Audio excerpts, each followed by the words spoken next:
and we did get a glimpse of him, but he's walked.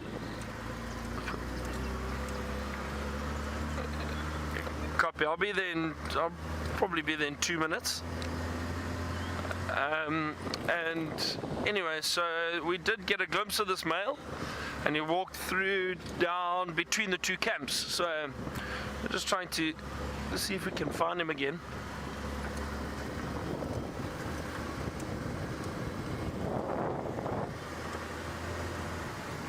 There's still a very dead smell here, hey Brian? Yeah, it's horrible. I wonder, there's been a lot of carcasses around everyone, and every so often we drive through areas and you can smell this carcass. There must be a buffalo around here somewhere, a dead buffalo. But this has been here for a while. That's a strong smell. Horrible. Yeah.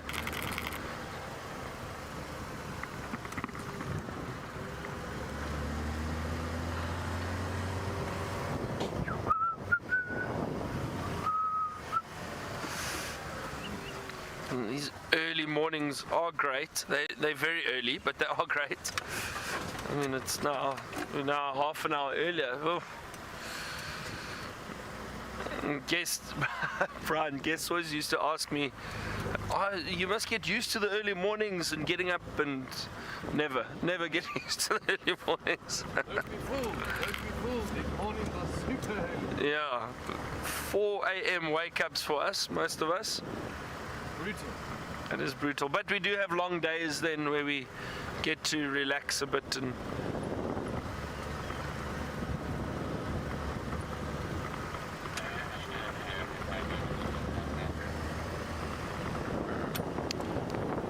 copy, Roger, copy.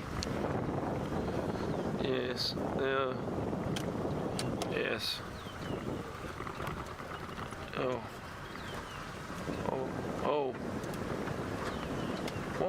Whoa.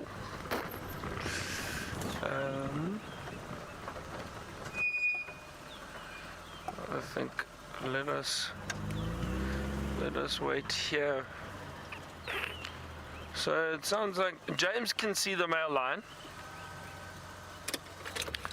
and I think he is going to start the show. So I'm going to say goodbye, and we'll see you just now. But James is going to start the show. Just now. Favoritism.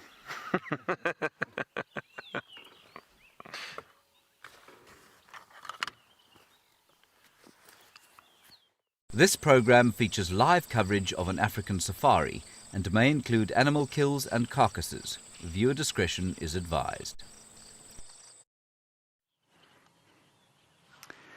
Good morning everybody. It's a grey dawn here in the northeast corner of South Africa. That is a beautiful male lion. My name is James Hendry and this is Safari Live.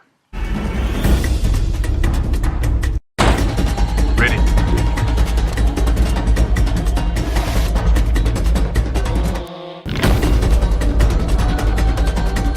Standing by.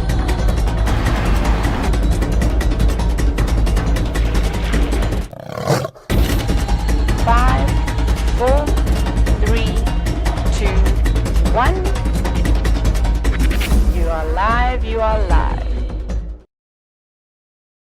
Everybody, there is a male lion. Now, he's sitting at the Djuma Dam, of course, and there were some buffalo distress calls. That was from Lucy and Chris Rowe. You heard them from the dam cam. So he has quite possibly just come from a kill site. Byron is that side of the dam. We can't go around there right now because the rain has, well, it's sort of scuffed up the wall and we don't want to destroy it further. So Byron and his good friend Brian, try and say that early in the morning, they're going to be looking for the lion kill there. David and I, good morning, David. Good morning, James. There we are. David and I are going to go down towards where Karula was yesterday. She was on the southern boundary, and with any luck, we'll spend some time with her, our favourite 12-year-old female leopard, the queen of Djuma, and her two little cubs, Shongile and Hosana. So that will be the plan this morning. We are, of course, completely live. If you've not been with us before, you're most welcome, especially. And if you're wondering who this person is waffling away at you, remember you are on a live safari, which means you can talk to us, #SafariLive, questions@wildearth.tv, and for the next 3 hours, you will be in our company, I hope. group, and it'll be lovely to hear from you, especially if you are in fact a new viewer, because of course the viewers, the most important part of what we do. It would be no fun at all talking sort of blindly into this camera, knowing that there was no one on the other end. Okay, we're going to head south now. Byron's going to move into the sighting and try and get a look at the lion, and we'll press on and see what else we can see down in the south. Before we do that though, I'm just going to let you listen. He's moved away from the water, but we can hear him calling.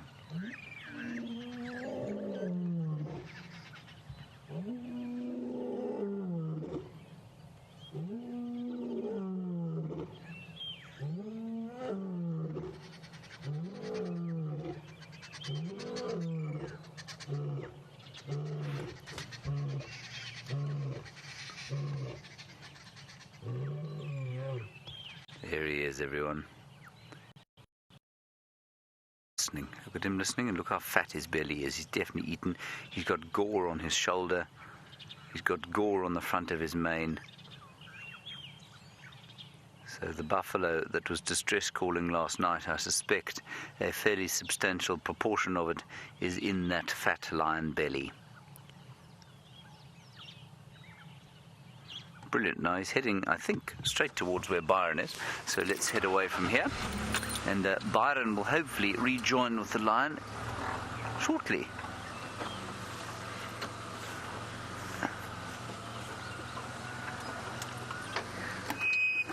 Okay.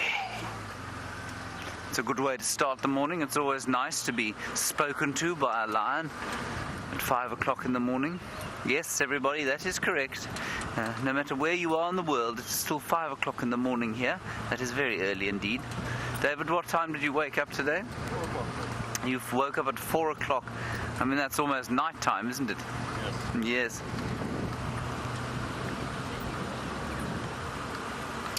Right, before we head on to Karula, let's see if we can find what Mr. and Mrs. Wahlbergs are doing.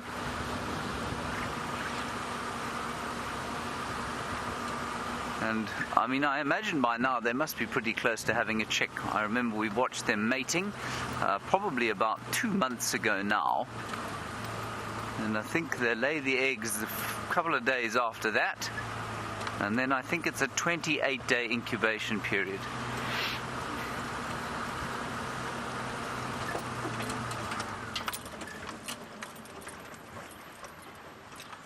Right, there. Just, Dave, if you wouldn't mind getting into the middle of the tree there. Yeah, I think there we go. You can just see a feather sticking up. Not the best picture of a Wahlberg's eagle, but in a little while we'll have little Wahlberg's chicks. Let's head straight across to Byron and find out what he's going to be doing with that lion this morning. Can you see where it is?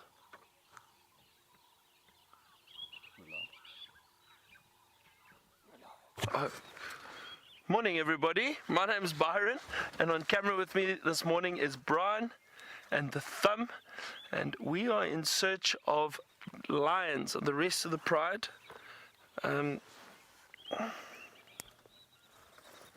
Sorry, I think I had an issue with my earpiece there. It should be working now. So we were very fortunate. We got to find that male lion early this morning. As we drove out of camp, he was roaring, and he walked down towards the Juma Dam. We've come around the other side. I know James got to see him earlier, which is really, really great, and he called for us again. But I see tracks of the rest of the pride along this road. So I'm going to see if I can find the pride. We did get reports from some viewers that they said they heard buffalo alarm calls or distress calls. So we're going to have a little look around and see.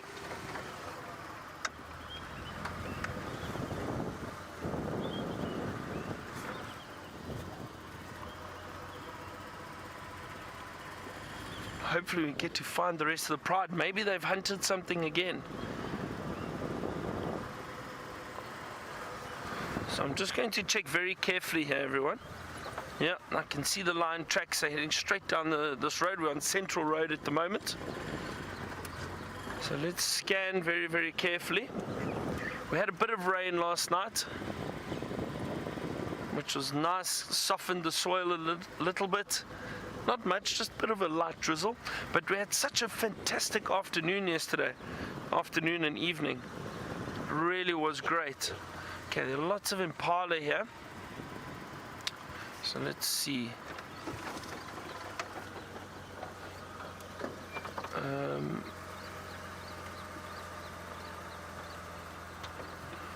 Alright, I see some tracks heading in this direction, everyone.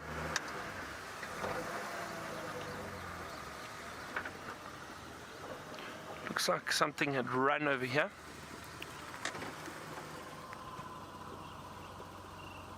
Just scan and look carefully. So this is the tricky part, when you're starting to scan, look around, and make sure you head in the right direction when you're looking for animals, especially these lions and their tracks. And it's a bit easier when you've got somebody on the front of the vehicle, a tracker, that can see the tracks a lot better than you can. See, I've unfortunately got to drive off the road just to try and have a good look. Otherwise I may miss it on the left hand side.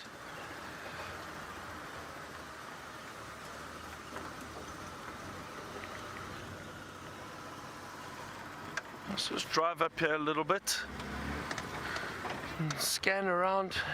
I mean, these lions have been wandering down into the drainage line.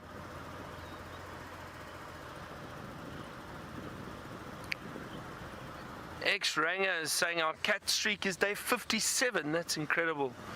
Absolutely amazing for big cats. 57 days of cats. Of big cats. That's very, very lucky. Wow. I don't see any more tracks here. So I wonder if they hadn't crossed down into the drainage line.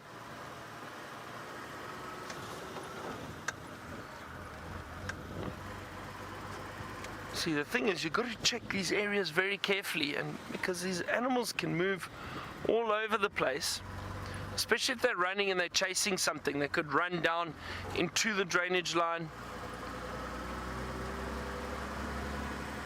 And I always try to check a little bit further than I think, or a little bit further than I think they would be, because you don't want to drive around and miss something where you were literally maybe 100 meters from them and you decide to turn around.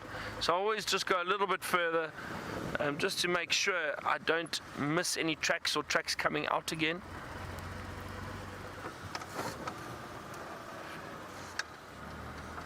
No, there's definitely no fresh lion tracks, everyone.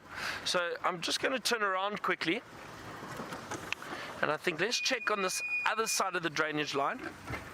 So we're going to head back around that way. But this is exciting. This is very exciting because we've got an idea that there was possibly some alarm calls or distress calls. Some of our viewers heard it probably from the dam cam, which is great, and they think it came from this area. But the sound in the bush is always very tricky to identify or pinpoint where that sound is coming from. So you're having a good look around. They could also have missed it. Maybe they tried to hunt and missed, but if it's a proper distress call, they usually have got the buffalo. But we know that when those buffalo do distress call, the rest of the herd will often turn around, come back and help the buffalo that is in danger or that is in trouble.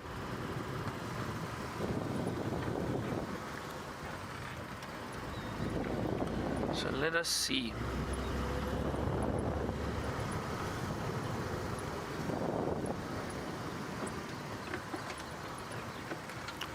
Leilani would like to know, do I have a favorite type of sighting in the morning?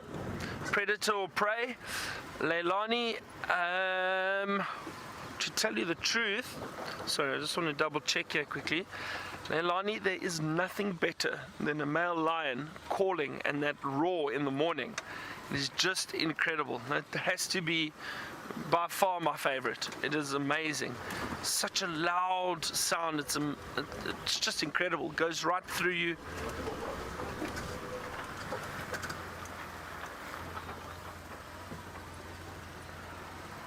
Alright, we're going to have a look around this area quickly. James has got a large bird of prey that he'd like to show you. It's not a very large bird of prey, everyone. In fact, I quite like the Wahlberg's eagle because, well, it's a little bit like me, you know. It's not the biggest of the predators, but it's got a certain je ne sais quoi, if you like. And you can see there that this is a completely chocolate Wahlberg. And so what I call this pair, and they always come back to this nest, is the Mr. and Mrs. Chocolate Wahlberg. And back up at the top there, those two pale form ones are the ones in the first nest that we saw. And this chap was just calling quite nicely, so let's just see if he or she will do it again. If you see them sitting next to each other, the female is slightly bigger than the male. So that's the way you'd tell, but from here, now I couldn't tell whether that was a female or a male. Except you see, David, there is that little bit of scruffy feather there on the left, Yes. indicating that it's probably the male. Hello, Wolfgang. You're in Sweden and you ask a fairly astounding question. You say, do I think that a bird could ever be afraid of heights? Well, there are two answers to that. Firstly, yes, I think that an ostrich, a kiwi, and a number of other flightless birds, were you to toss them out of a plane on a mini parachute, or in the case of an ostrich, a human-sized parachute, I imagine they'd be absolutely terrified out of their wits. The second part of that is to say that if a bird that was flying was afraid of heights, it wouldn't be a very effective bird and would probably pass on into the next life rather sooner than many of the other birds here. So I'm assuming you ask that question slightly tongue-in-cheek. I'd say a flightless bird, yes, terrified of heights. I'd say any bird that wanted to fly and survive. Were it to be afraid of heights, it would have to get over it very quickly, or unfortunately it just wouldn't eat. Nice one there for the beginning of the morning. Thank you, Wolfgang. Right, let's move on from Mr. and Mrs. Chocolate W.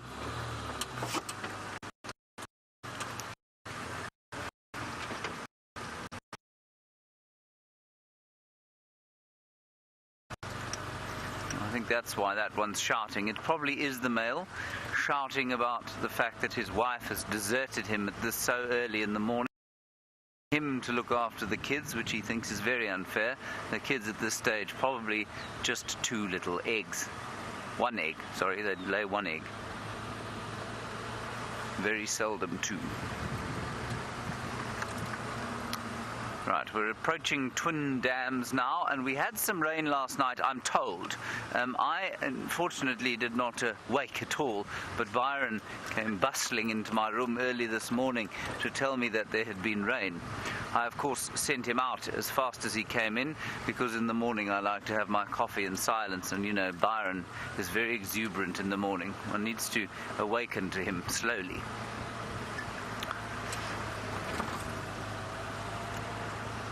The point of that story, everyone, I've forgotten what it was. The point of that story is to say that there's now water, standing water in puddles all over the place, which means that very few animals, unless it gets hot, which it isn't yet, but it might get hot today, unless it gets hot, animals are going to be drinking from those puddles, much more so than they will be from dams like Twin Dams. Okay, we're approaching the southern boundary. The southern boundary, of course, for those of you who are new viewers, is a boundary that we can't cross, but animals are free to come and go as they please, clearly. And we hope that Karula has not taken that freedom too much to heart. There's an elephant over there, and that she will have remained here. There is an elephant quite close to where she was, also facing south. We'll just pop down through the dip here, and with any luck, we will have an elephant sighting. Yesterday we had a wonderful time, Brian and I. We came down through this dip and we heard the guinea fowl alarm calling, and in sort of textbook fashion we drove up and bang, there was Karula and the two cubs, and they headed towards the kill to which we are going to go now. Karula, for those of you who are confused about who this is, a 12-year-old female leopard, our favorite. David, there is a woolly-necked stork, if you can believe it. There's so much action, it's difficult to know where to look. You see his woolly neck, David. That's why he's called a woolly-necked stork. That was very nicely filmed, David, for this early in the morning, yes. I see you've put your jacket on.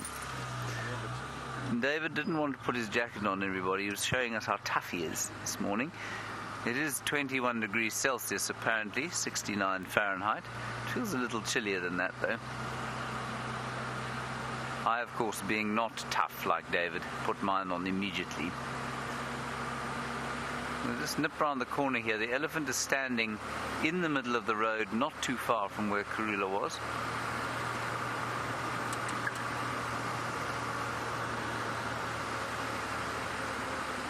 Ah. Hello, Leilani. What a nice thing to hear. You say you've been watching for 2 weeks now, and you're going to start your bird list today, and Mr. Wahlberg and Mr. and Mrs. Wahlberg are going to be your first birds. I think that's fantastic. This elephant is creating a problem. He has pushed over a marula tree, except I don't know that an elephant that size could have pushed over a marula tree. I wonder if it didn't get blown over. No, he would definitely have pushed it over.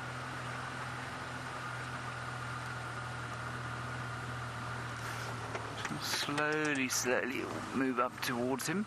I say him because he seems to be on his own and is therefore most likely to be a bull. Leilani, you must also put, of course, woolly-necked stork as bird number 2.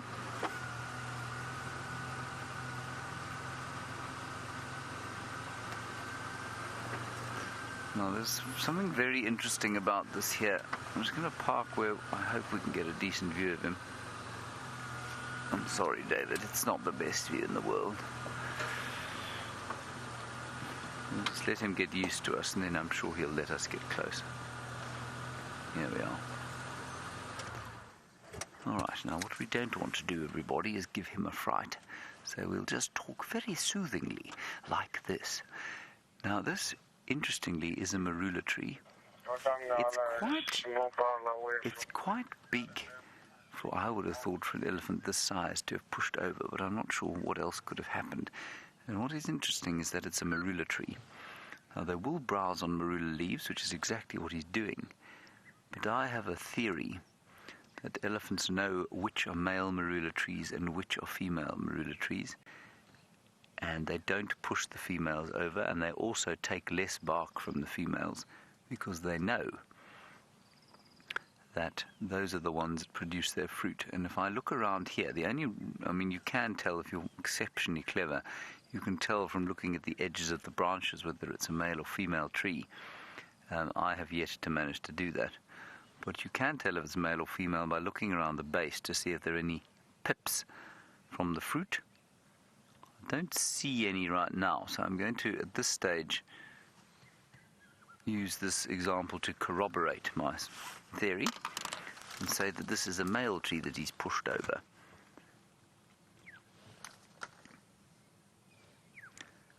This tree, of course, is not going to survive this encounter with the elephant.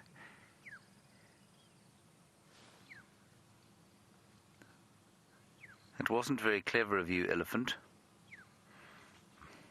There are many other things to eat.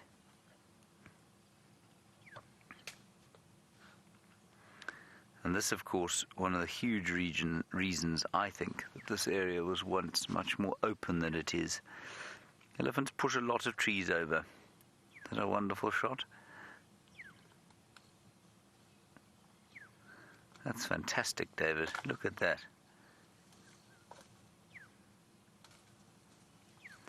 David, fast as anything this morning, artistic. Really on the money today. So what I was saying is that they push over a lot of trees, of course, but for many years, up until about 1996, their numbers were severely controlled in the Kruger Park, not on a scientific basis. And I think you'll find that many, many moons ago, before the advent of the white man in this area and his guns, I think you will find that there were many more elephants than there are now. And I think that would have meant that the landscape was a lot more open.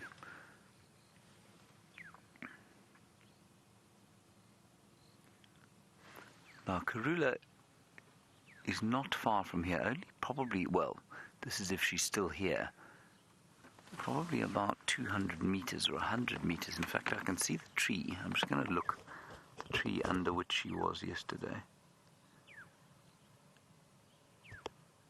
No, I don't see her yet.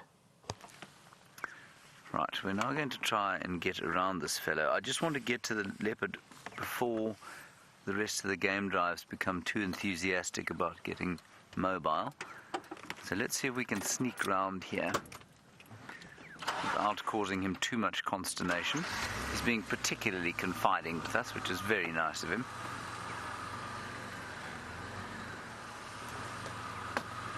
I think we're going to make a bit of a noise here. We might just have to wait till he moves off. Alright, while we try and do this, get to the leopard, let's head to Byron and find out how that lion tracking is going.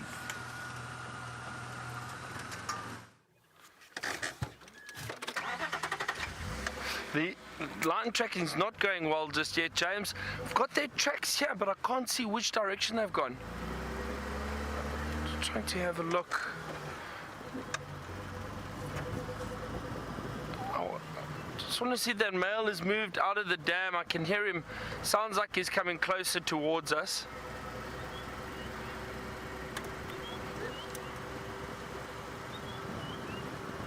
Let's just see. If we're lucky, he might take us. There he is. Okay, let's go. Okay, so we've got this male at least. So let's stick. Hang on. Did I just see something there? Sometimes your eyes play tricks on you. Some impala through the bush. That's what those are over there. I think let's sit with this male for a bit because he's been calling, and it would be wonderful to get you to hear that roar. And if we're lucky, maybe he takes us to the rest of the pride. You know, they do tend to know where each other are at times.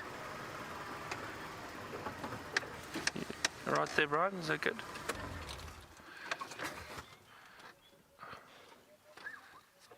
Oh, look at that.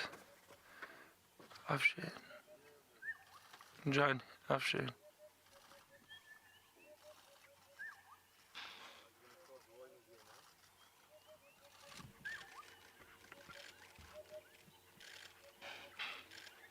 This is great. This is really, really fantastic.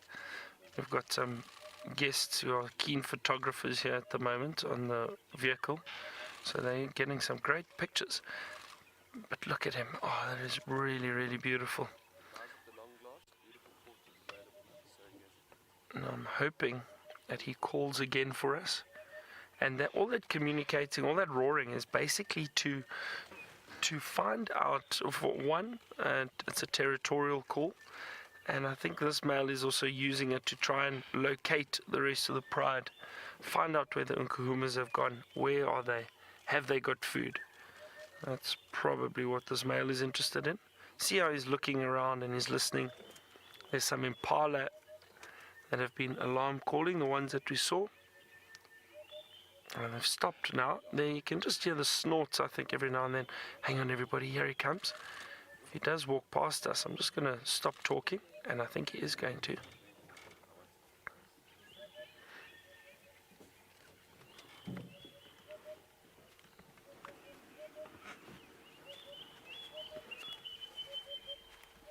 Oh, look at that.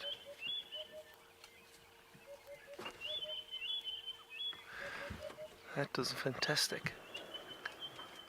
Really, really close to us, right past us. Very exciting. Let's stay with him and see where he goes. He's heading to that area where I had those tracks of the rest of the pride. So maybe his tracking skills are a little bit better than mine. And he can find out where they've gone, because I cannot seem to find a direction where those lions have moved off to. I can see the tracks of the cubs, the whole pride, but I'm just not sure which way they actually went. So they're possibly in this area somewhere. Let's have a look. I'm hoping that he decides to call again for us.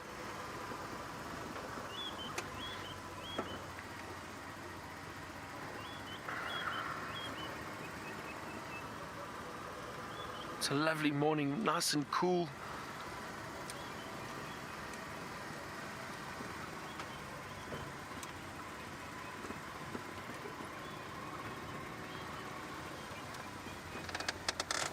Nice to be able to follow a male like this. Isn't this incredible? Looks almost like he's very wet around his chin and mouth and that. Oh dear, I mean everybody's shot now. Don't want to get in the way of the other vehicle and their pictures.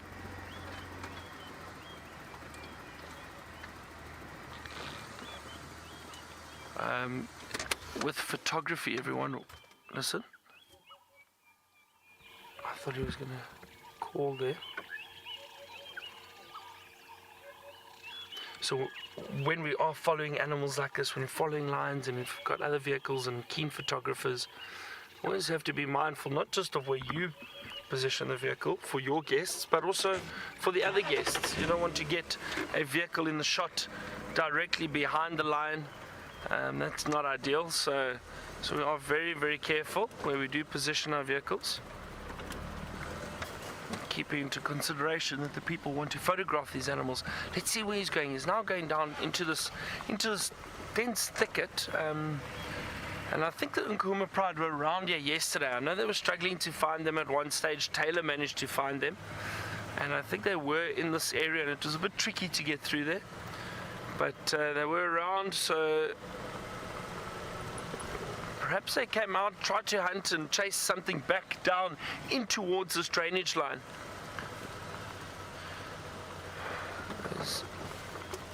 I see a little bit of water up ahead, a little pan, probably just filled up from all that rain that we had the other day, or the last 2 days we've had some rain. Yeah, looks like a little mud wallow, a little pan of water. Let's see, there were some impala around here earlier as I drove past. No sign of lions. He's scent marking as he's walking, this male. Scent marking. And he's drinking again, everyone. Isn't that incredible?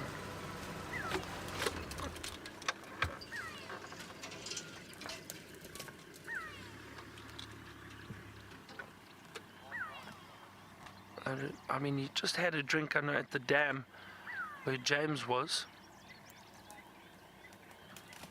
I'm just going to move quickly. Let's try and get a shot of his face, everyone.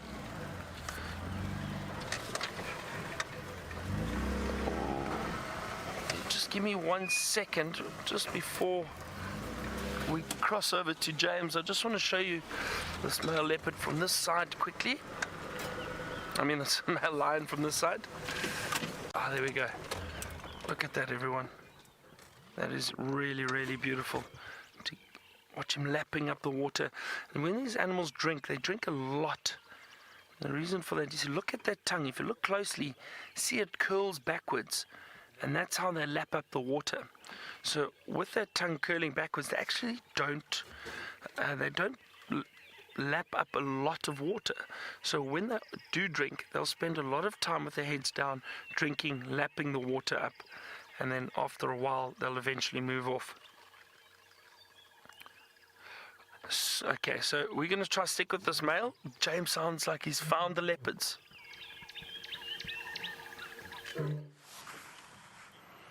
No, that is the male. There it is, everybody. We have found little Hosanna. The others, I think, are on a termite mound just behind here. But he is playing with his food again. He likes to play with his food, this chap. And you can see those very, very sharp little claws on what was a duiker. The duiker is obviously very dead at this stage and almost finished being consumed. Look at that. You wouldn't want to get hold of him, I tell you what. This is just fantastic. Let me move my head. Sorry, everybody, I can't really move the car.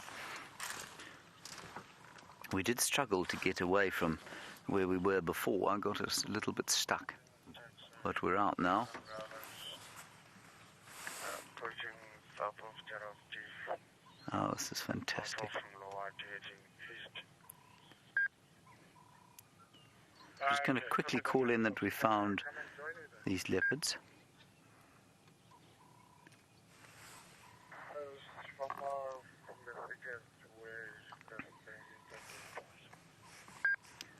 Stations relocated, Karula and Cub static, same place as last night in the drainage. Yeah, I've done my duty.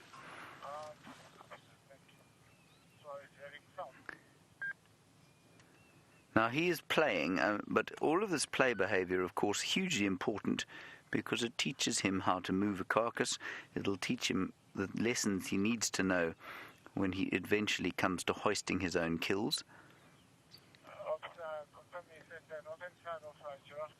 He is a fantastic fellow. What's behind us, David? Our elephant friend. Well, that is exciting. There's our elephant, everybody. Same chap. I'm sure he can smell death here, you see. That's why he's looking a little upset. He was completely unfazed with us hacking around, trying to get around his tree that he'd pushed over. But now he knows that there's a predator here. And the predator is now lying on his food. He's just spotted the elephant.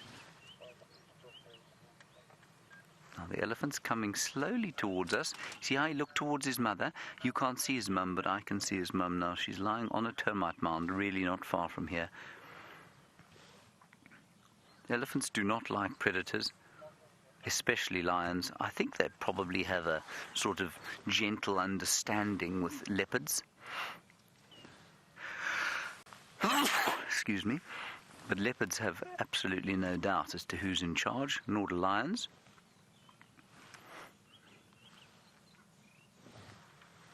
Isn't that fantastic? Gee whiz, what a morning we've had.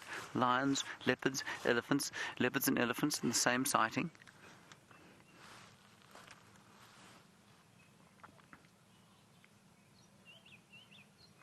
Now he's settling down to eating a little bit. This is just truly spectacular, isn't it?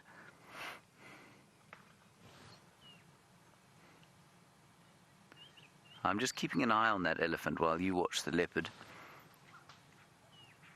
I think there's another elephant in there as well. Anyway, everything's beautifully at peace, and while we sit here with the big game, of course, there are birds calling all over. Starry Night, with your poetic name, I'm not surprised in the slightest by your comment where you say each time you see these leopards, their beauty takes your breath away again. Well, I find the same kind of thing, really. Now, David, I'm going to ask you, if you... there were two little birds, everybody. Anyway, we'll scrap them for now. Let's just look at the leopard for now.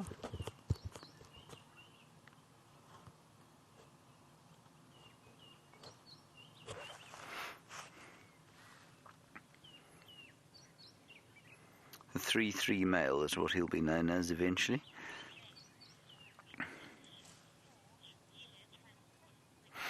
Well, there we go. That's interesting. Nice comment from James. Thank you very much. You say you saw Shongile trying to hoist the kill yesterday, and you've interpreted that as sort of showing signs of independence. I'm not sure it's a sign of independence. It's certainly a sign of maturity, which of course will eventually lead to independence. But she was doing the same thing again 2 days ago, wasn't she? When she was picking up that little impala fetus, and she was walking along with it exactly as she was just kind of dragging it around exactly as she will have to when she's sorry, I was a little bit arrested by the elephant making a noise behind us. Exactly as she will as an adult. So yes, I would agree. It certainly shows that she's maturing. And she doesn't play with her food like he does. And much like with human beings, of course, she will go independent before he will.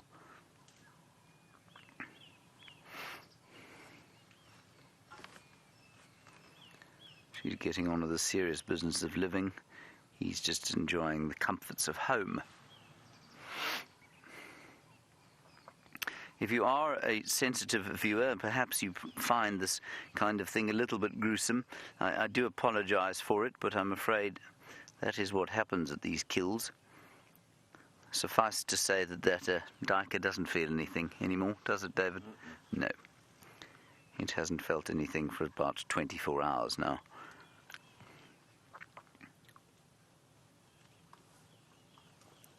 I know it can be a bit gruesome at times.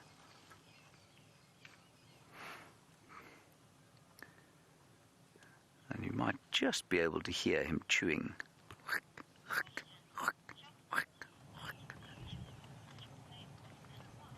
Oh, Justin, now you're asking me to choose, and you say which of these leopard cubs is my favorite. I'm going to have to say little Hosanna, of course. He's quite playful. He's a little male leopard, of course. I'm a little male human, and so we have that in common, I suppose. I don't know. He's got a lovely character. They both do, though. They're both very confiding, and it's not always like this, you know. I have been with leopard litters, with two cubs, and they grow up with entirely different personalities. Quarantine and Kunuma being an excellent example of one completely relaxed, the other basically a little bit nasty. And the same as I always remember the first two leopard cubs I ever spent time with, also two males, and born to her name at the time was the Clara female of Ngala, and her two young males behaved in an entirely different fashion. One, at one stage, he was so nasty, he jumped up onto my car, onto the tracker seat, which was a fairly terrifying experience. The other was just like Quarantine, just completely relaxed, took no notice of us whatsoever. So it's quite nice that these two, Shongile and Hosanna, are completely relaxed around us, and they don't seem to be showing any signs of irritation. He's actually started to get a little bit curious, and 2 days ago he came to within a foot of the vehicle with his mother watching, and she gave us a little hiss as if to say, "Don't you move while my boy is so close to you." Thank you for that, Justin. He's in excellent condition. This is the third kill in 3 days that Karula made. She lost, I think, both of the others to hyenas. But the hyenas haven't bothered to steal this from her. And I think this was in a tree, sort of, for a little while, until Shongile dropped it, I believe.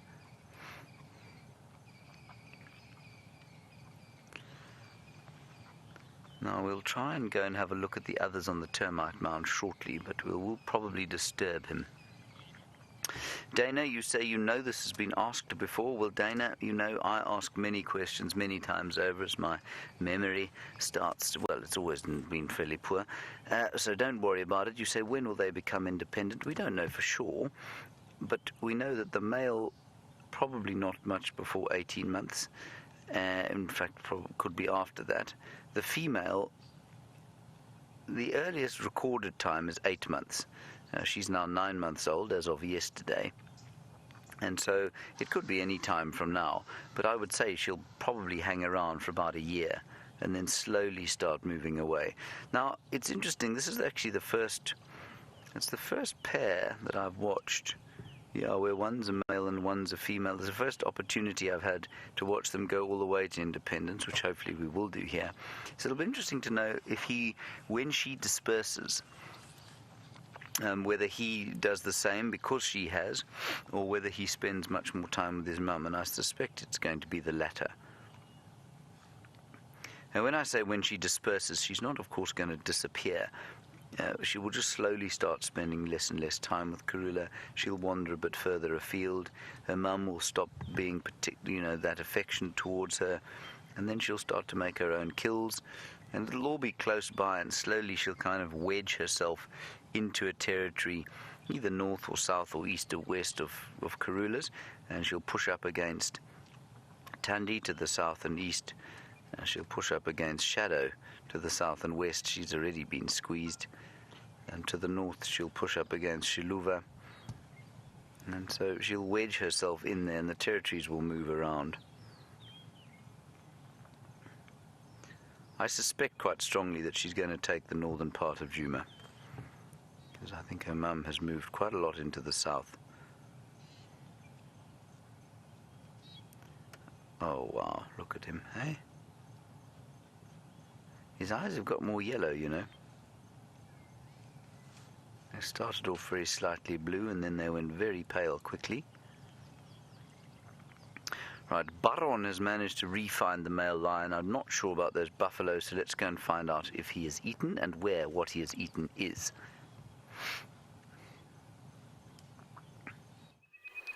So James, it does look like this male has fed, and everyone, he's just moved a little bit away from this pan, but he's still very close. He just went and lay down and is resting a little bit now. I'm not too sure. I'm trying to listen. I don't hear any other lions in the area at the moment, but I do think if we're lucky, he's going to take us to the rest of the pride. It looks like he has fed a little bit. Remember, just before I left you, just now. Oh, listen, everybody, you might recall. Listen.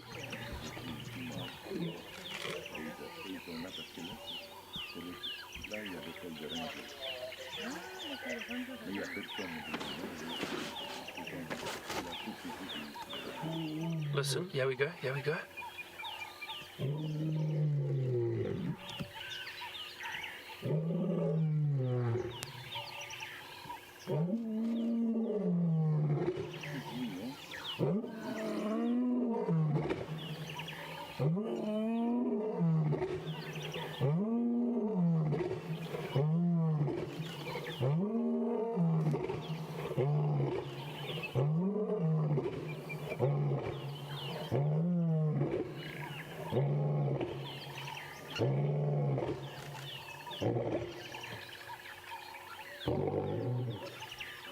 Fantastic.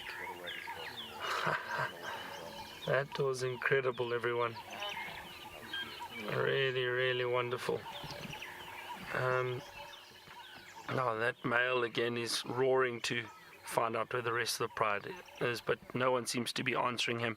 But you know, that roar, and you could hear it back home, is just absolutely incredible. But it's hard to describe the feeling when you are this close to a lion, when he is roaring. I mean, I could feel the vibrations a little bit in the vehicle. You can feel that deep, deep sound resonating through here. It is just absolutely amazing, and it's by far my favorite sound in the bush. To be able to sit this close to these magnificent beasts and hear them call and roar, and you see the effort that they put into it. Their whole body tenses when they are roaring. It's just incredible. It's hard to actually describe.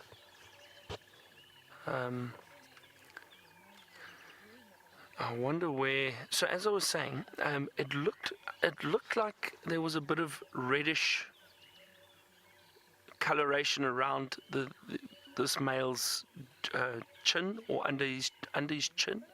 So I'm not sure if he did feed on something last night. I think so. It did look like it. Maybe there was a bit of blood left around there, but the thing is, judging by where he came from and where he's heading to, I mean, he came from the quarantine clearings, which are in the opposite direction to this. And then he came all the way through, and it sounded like he'd been looking for these lions because he'd been calling. And he went to Juma Dam, drank, and now he's come up to this side, into this area. And this is, I think, where the lions were yesterday. They were in this drainage line somewhere. Taylor found them. So I'm sure if we're lucky, he will eventually lead us to the rest of the pride.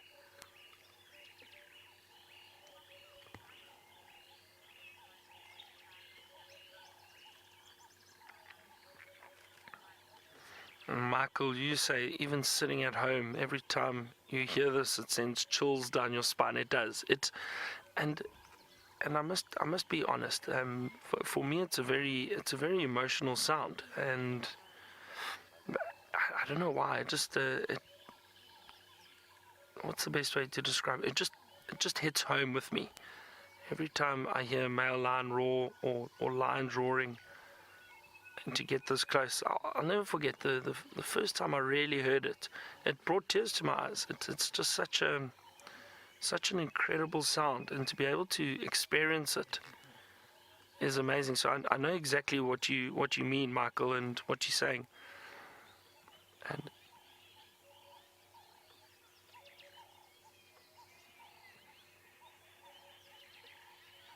he really is a beautiful male.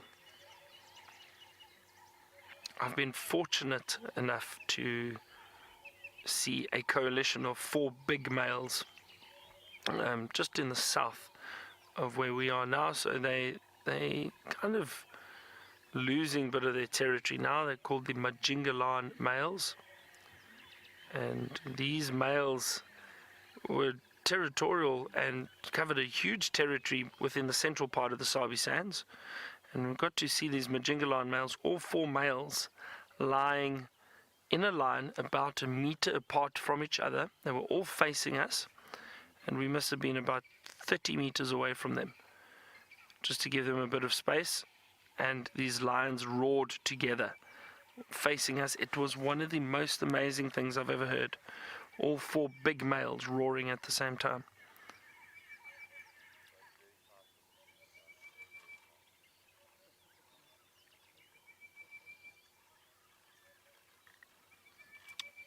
Look at that, just cleaning himself. We're going to sit with him a little bit longer and just see if he is able to find the rest of the lions. James has got the queen, I believe.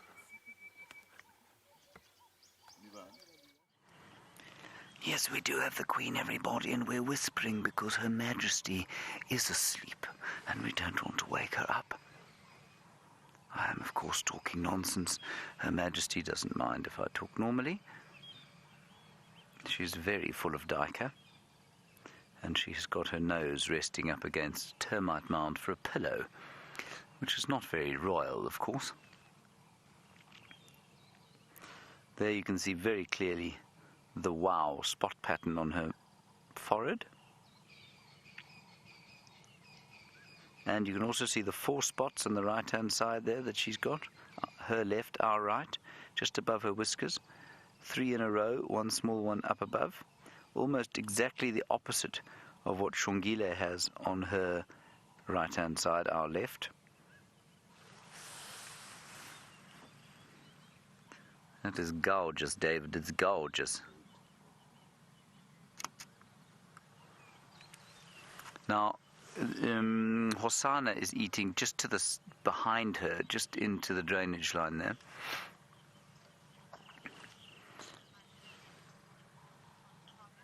Now, we use those spot patterns, of course, to identify leopards.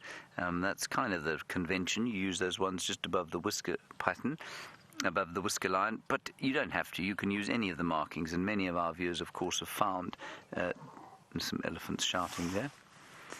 Many of our viewers have found different spot patterns to identify leopards extremely accurately, and one of which, of course, on Karula's is that wow that is written on her forehead. If you look carefully, you can see wow is written there.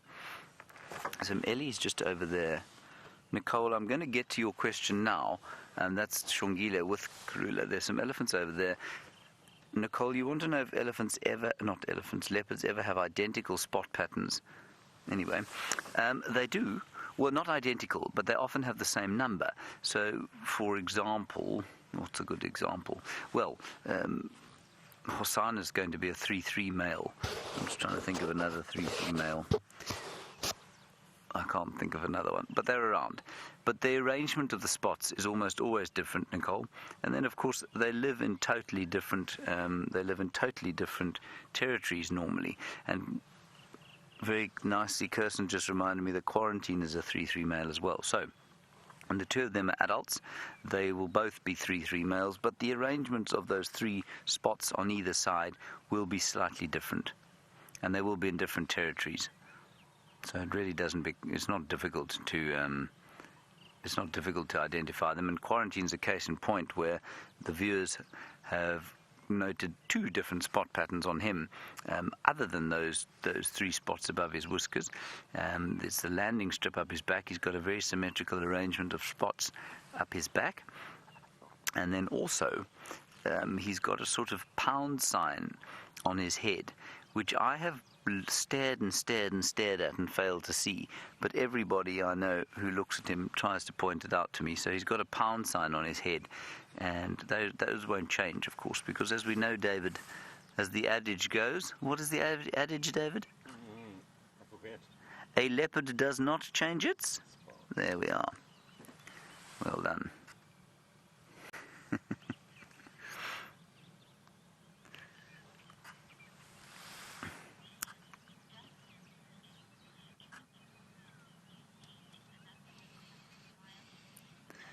Dustin, what a nice question from you. You say, do these termite mounds that the cats are on provide heat? Is that why they're lying on them? They do, but only... I suppose there could be a certain amount of heat, and just above Shongile there's an open chimney out of which there must be some metabolic heat coming. I don't think the surface would be particularly warm. I think let's say it might be slightly warm, so it may be a bit of an encouragement. But there are other reasons for them to be on the termite mound, and the one is that, of course, it's a vantage point, so Karula can look around here and see if there's any trouble coming. The second is that it's free of wet grass, and cats, big cats, just like small cats, try and stay dry as much as they can.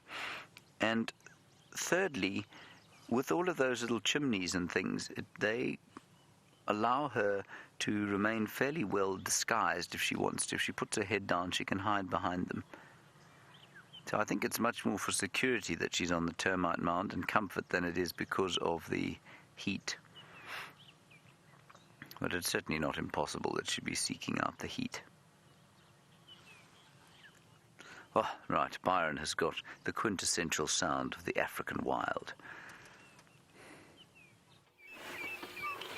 And the lion has just roared for us again, everyone.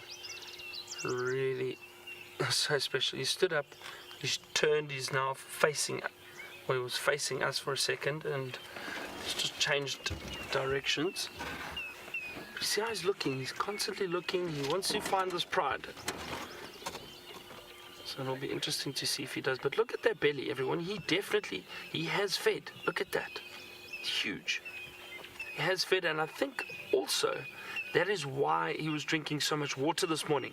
Usually these cats, after they fed on a lot of meat or on a big kill, they do get quite thirsty, and the reason is there's a lot of salt in the blood. So they do get thirsty, and I think that's exactly what's happened with this male. He's just gone and laid down there, everyone. I'm just going to move a little bit. Let's just see if we can get another view of him. But he just laid down behind those trees. So as I was saying, they do drink a lot of water after they've fed on something, because they will probably be quite thirsty. So that's why it looked like he drank twice there.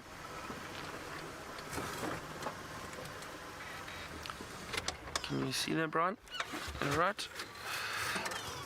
Let's make sure I don't block the other vehicles. So again, I really do not know where the rest of the pride is, or where the Nkuhuma pride is. They're possibly hanging around in a drainage line somewhere. I saw the tracks coming out of this area, but I couldn't gauge an exact direction of where they went.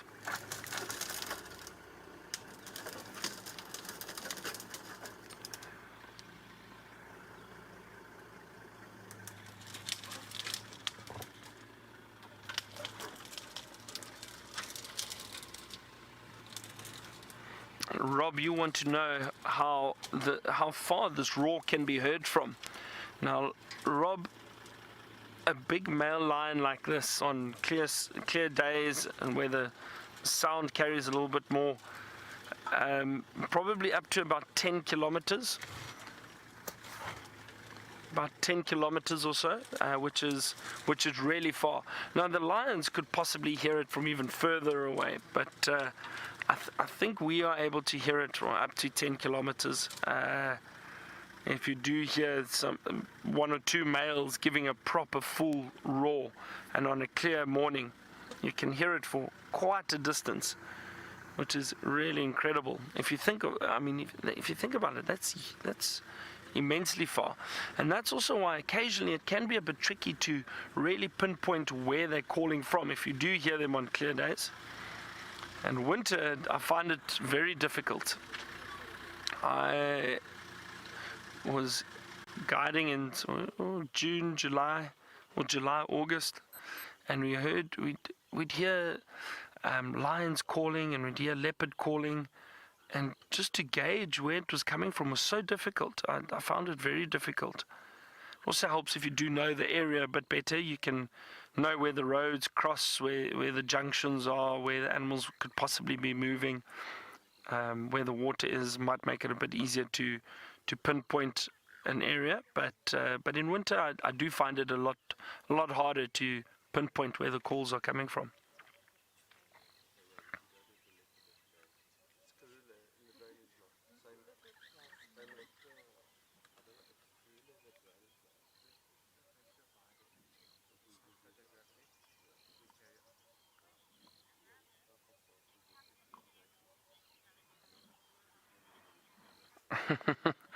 Amanda wants to know if they get a hairball from licking themselves and cleaning themselves like this.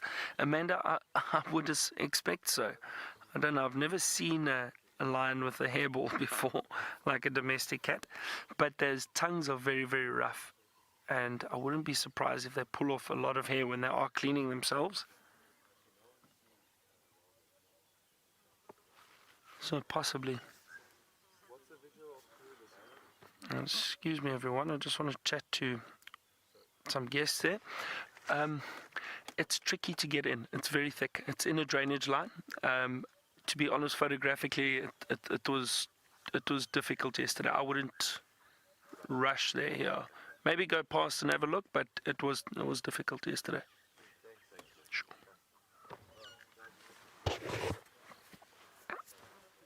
Just giving the other vehicles some advice on the Karula sighting where James is. You know, we were there yesterday and we got to see them.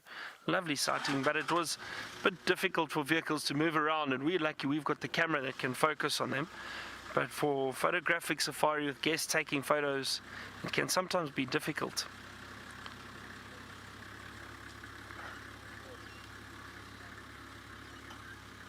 That belly is definitely full, everyone. This lion did feed on something.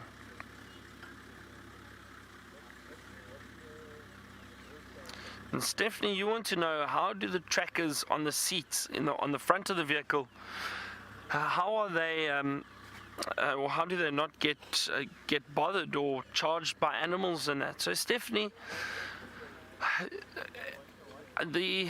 you know what the thing is these animals definitely see that tracker sitting on the seat. I've seen it before. They walk past, they look up at the tracker, but I do think they associate him with the vehicles. So, and the animals are still a bit nervous of the vehicles. We need to remember that. So they won't necessarily just come up and try and jump on the vehicle. However, I know most lodges, and certainly when I'm guiding especially, if we do get into sightings with predators or certain animals, we actually get the tracker to come sit in the vehicle, and he'll just join me, he'll sit next to me. And the reason for that is not necessarily a safety issue, but I do think it does make a difference when there is a tracker sitting right on the front. Animals do react to him a little bit, which we don't want. So we'll get him to sit inside, and also from a photographic point of view, if the animals are moving around and walk in front of the vehicle, or you don't want the trackers in all your shots, just like you don't want the guide in all the shots. So when I'm guiding, and I know most lodges, they try to get the tracker inside. It all depends on the area. Other lodges don't do it. I prefer to get them in, to be honest.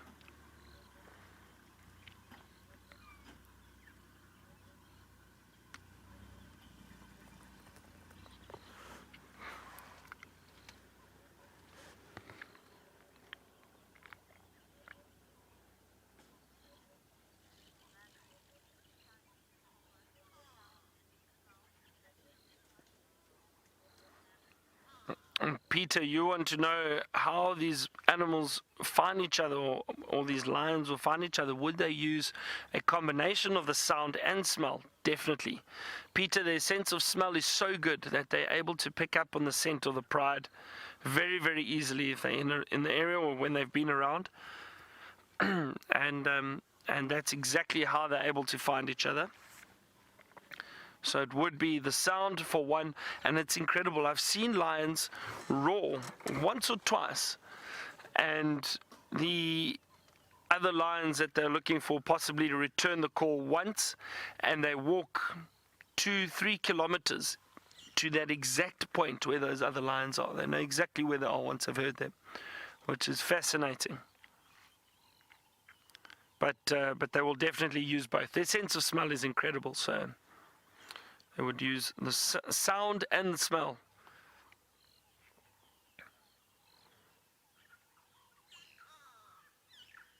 Let me just reposition everyone. I might be able to get us a slightly better view here. The other vehicle has moved off.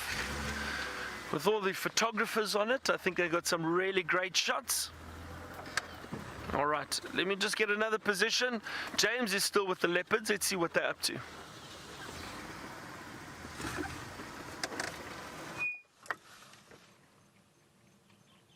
Are you hearing anything? Kirsty, we've lost you if we are live. Okay, we're live. Everybody, sorry about that. We're just having a little bit of trouble with the comms, but that's okay. We've got a leopard right here. We've moved back down here because the Queen is fast asleep, as is her daughter. And young Hosanna has settled into the serious business of having his breakfast. Doesn't that look delicious, David? Everybody loves a piece of soggy duiker flesh in the morning, especially if it's got some soggy hair on it. Delicious. The grey go-away bird next to us is agreeing.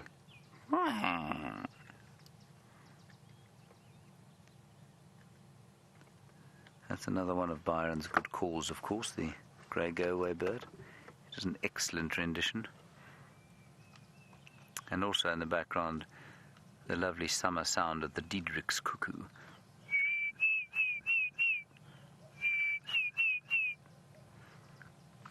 Hosanna doesn't think much of my Diedrich's cuckoo call.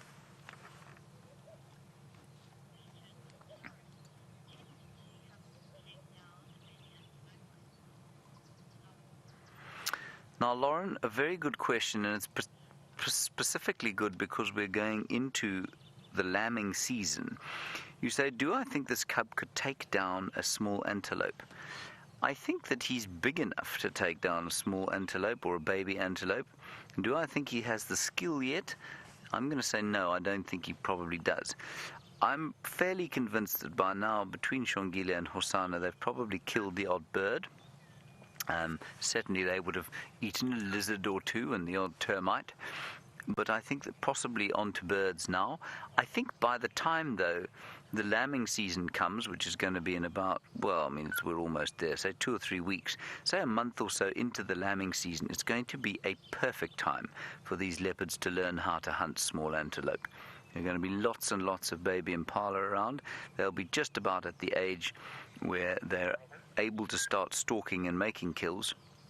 So maybe that lambing season will be a really good thing for them. But I don't think that they would have the requisite stalking skills just yet to take too many antelope.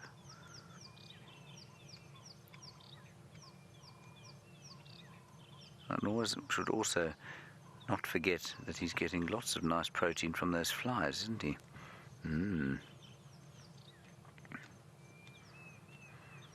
So you can see there his 3 spots above the whiskers, and very clearly getting bigger from front to back, but they're all quite big. And I know one of Quarantine's is almost invisible, it's so small.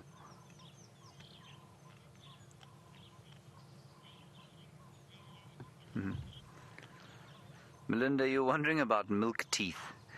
And we get this question quite a lot. And as far as I'm aware, and I spoke to a vet about this the other day, all mammals get milk teeth and then permanent teeth. And so, yes, he does get milk teeth. They will be long gone by now. He's now 9 months old. I think you'll find that by 4 months they will have fallen out, and between round about the weaning time, you'll probably find that they were being replaced, or just after weaning. So maybe around sort of 4 or 5 months, he would have got his big teeth. But they don't sort of wander around like human children do. I've always been amused by human children. You know, you see this very sort of, I don't know, good-looking child, and they then smile, and they've got half the teeth missing, and you don't have that sort of situation with cats or dogs. Their teeth kind of almost replace immediately. They don't have that toothless grin that the human being has.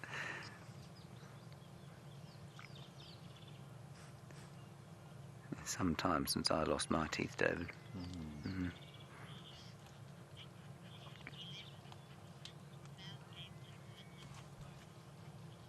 Mm-hmm. Yeah, you'd think so. Mick 1011. There we go. Look at that hoisting. That's very mature of you, Hosanna. We'll just watch his tail and see what he does. I don't want to disturb him, and then we'll move up around. While we do that, Mick 1011, you're interested in whether or not there are bones just littering this landscape because of all the kills we've seen. Whoops, sorry about that. Mick 1011, no, there are not bones littering the landscape. Yes, there are bones around. Of course, we find them quite often. But bones decay. And especially in summertime when it's hot and there are bacteria and there's a lot of rain, they decay relatively quickly. They also get spread around a huge amount. So, I mean, these duiker bones will be completed. I mean, the leopards will eat most of them. Then the bigger ones, you'll find that a hyena could easily come past this area fairly soon, pick that up. A hyena would eat absolutely everything on that carcass there. So there would be nothing left at all if a hyena came past here. But you would expect, for example, to find elephant bones everywhere, and you just don't, because, I mean, well, elephants go off, of course, as we know, to the elephant graveyard.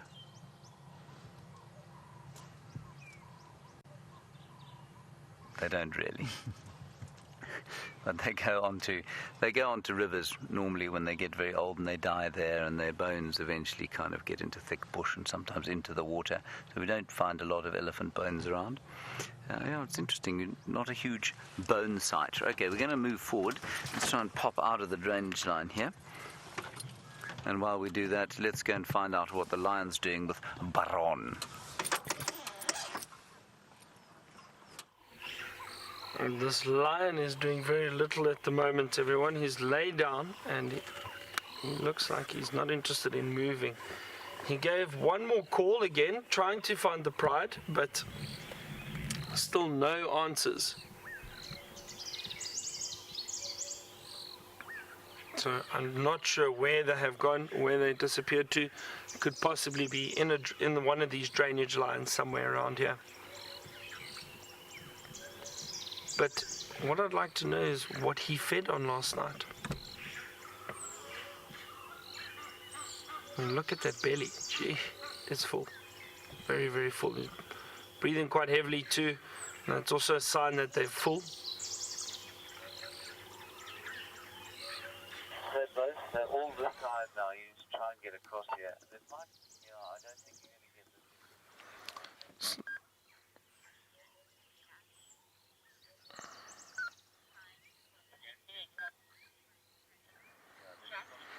Shush, you want to know if a lion will ignore prey if they've got a full belly. No, not at all. I've seen lions feeding on a carcass. So they're busy feeding.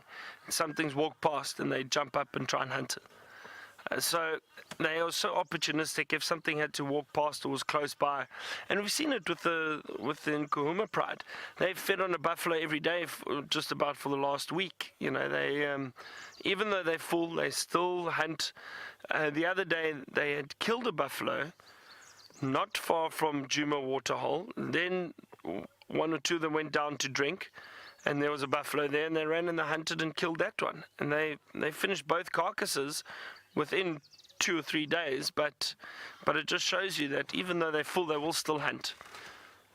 So they are very opportunistic because they don't know when the next meal is going to come. So if there's food around, they'll hunt and make sure there is some food for the pride to eat.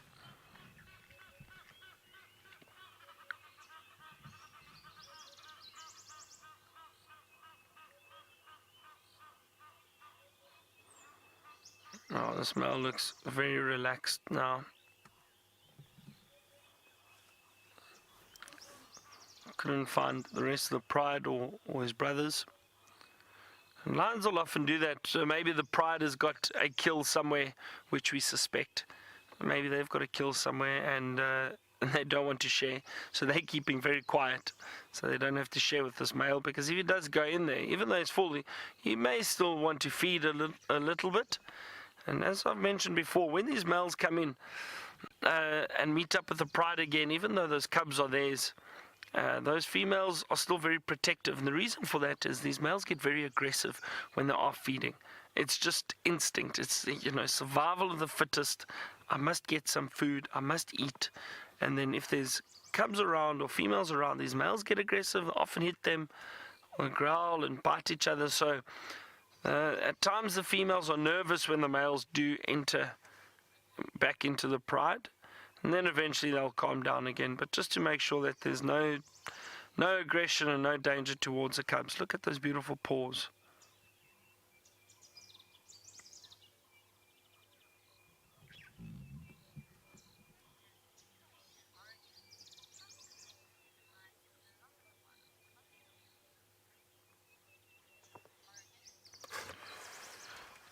Clay from Oregon, the lions and leopards do not actually get along at all. You wanted to know what the relationship is between these animals. So they do not get along. The lion is the apex predator around here, and the leopard is probably second or third down the hierarchy. And I say second or third because hyena around, at times they can be a little bit more dominant than in terms of the predator hierarchy than the leopards. Thanks for that, Brian.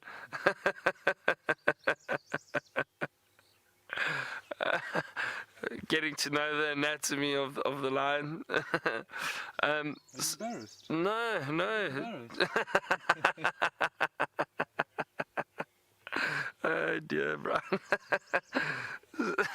So, Clay, getting back to your question, if anything, the leopards, we know the leopards will avoid lions at all costs, and the reason for that is because if a lion bumps into a leopard and they come across one another in the bush, the lions will definitely attack the leopard and try and kill it, purely because it's another predator, it's competition, not for food. So it will possibly just try and kill it, just because it is another predator. Usually what the leopards will try to do is run away, and the leopards are very powerful and very agile. I've seen footage of leopards defending themselves against lions and managing to do so, but what they'll probably choose to do is run up into a tree. If they're up in the tree, the lions can't get them. The leopards are incredibly agile and great climbers. These lions are not as good. So the leopard, if they can get into the tree, then it would be completely safe. I can hear a cuckoo, everyone. No, I think it's a bit far. It's a bit far. I was hoping to show you another cuckoo this morning. We're going to leave this line now, drive around and see what else we can find, maybe get another sign of the rest of the pride. While I do that, James is with the leopards. Let's see what they're up to.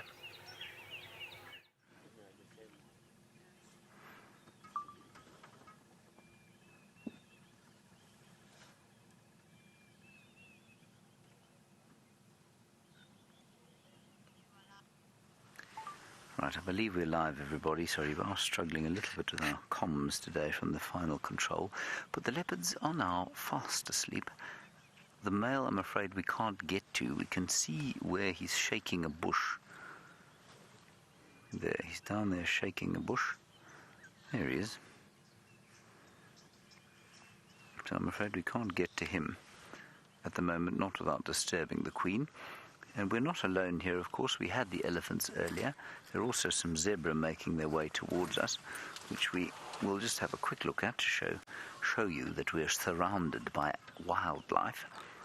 They, of course, are in no danger from the leopards. The leopards are too small to take a big zebra like that. They might think about a very small foal, but I think you'll find that adult zebras are so vicious that she'd realize that there were easier things to find out here to eat. There we are. I think often people also don't understand the size of animals here, and many of you will be familiar with horses, of course, and some of you will be familiar with the difference between a horse and a pony, and the difference is that a horse is over 14 hands high, so no, in fact at 15 hands, and you'd call a zebra probably just slightly smaller than horse size, so probably about 14 hands and 3 if that means anything to you. So what do they stand? They probably stand about 5 feet at the wither. Let's go back to the leopards and their sweet repose.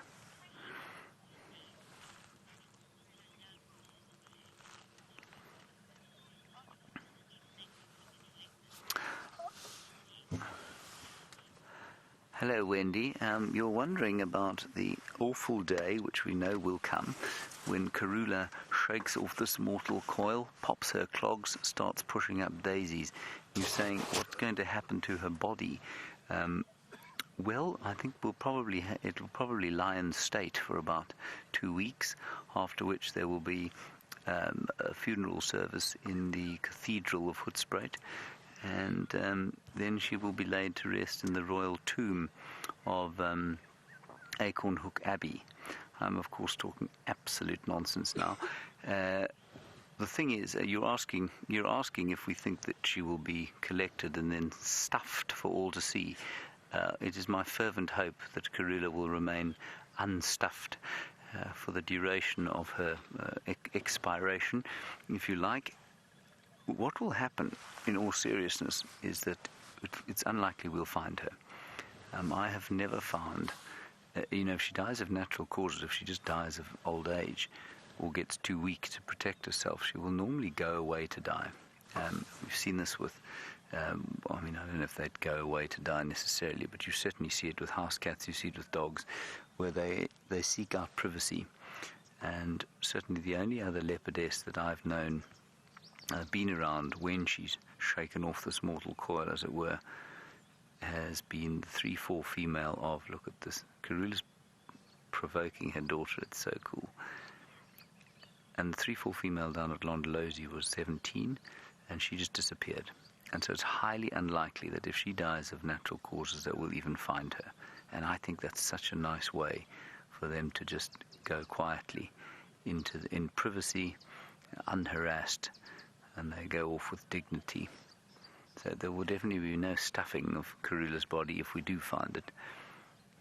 She will probably just be left, which I think is that's where you want to be buried, really. The Cathedral of the Wild is the perfect tribute to the great Queen.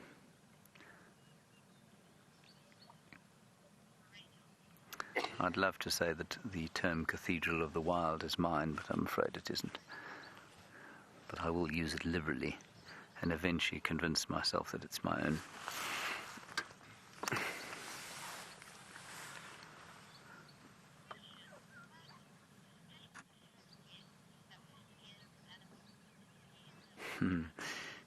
Michael, what a lovely opportunity for me to tell this story. Thank you for that. She's now going to have a little breakfast. Michael, you say, have I ever had guests that have been afraid of big cats? Michael, I'm reminded of a time where I was spending time with another 3/4 female, and that was the Clara female of Ngala, who I mentioned earlier. And she was, she could not have been more relaxed. She was probably even more relaxed than Karula is, if that's even possible. Oh, look at that wonderful shot there. And Michael, what... We found her one day in a drainage line, much like this, and I had 2 guests from Italy there. And I said, oh, look at the leopard, and, the leopard didn't react. It just kind of lay there in the sand. And I was waffling on about its great virtues, and, of course, being a young guide and not particularly good at my job, I didn't actually turn around to check how the guests were faring, and just assuming that they would be as in awe of the sighting as I was. And eventually I turned around and I saw only one guest. And this was because Mrs., we'll call her Quattro Stagioni, for want of a better Italian surname, was lying on the ground of the Land Rover while her husband tried to comfort her. I also noticed a soft whimpering noise coming from beneath the seat, where she was convinced that the totally relaxed female leopard was going to jump up and eat her and Mr. Quattro Stagioni. Anyway, I don't think that they will come on safari again. But yes, it does happen from time to time. But it's very, you find, Michael, that guests take their cues from you. So they watch the guide very carefully.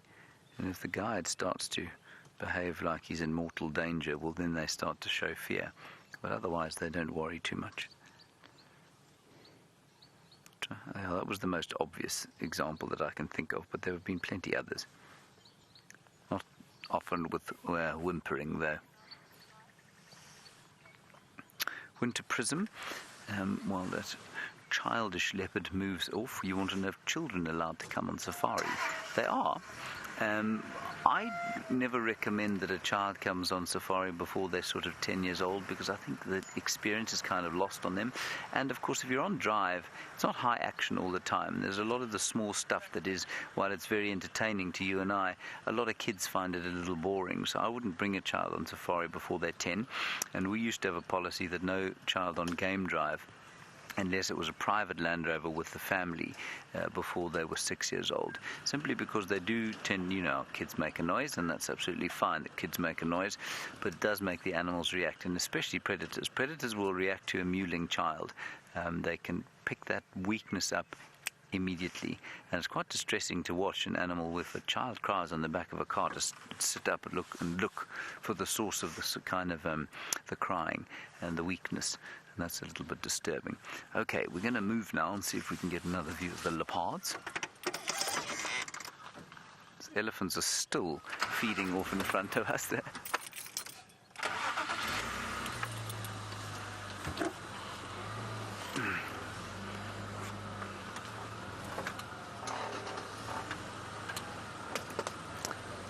The problem with them being on the side of this drainage line, of course, is that they go up and down.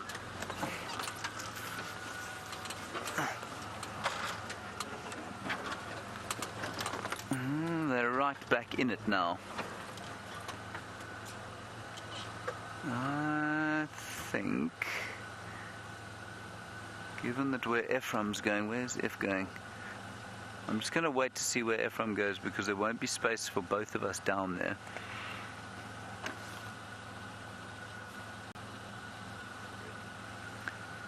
We can go down the other side there.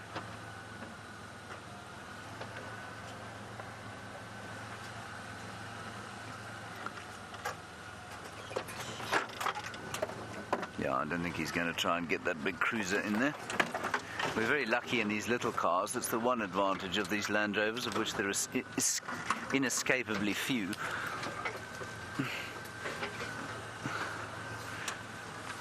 Hello, Tina. You're wondering if leopards always have male and female cubs. Tina, they don't. They have both. Sometimes two females, sometimes two males. It's really completely 50-50 ratio.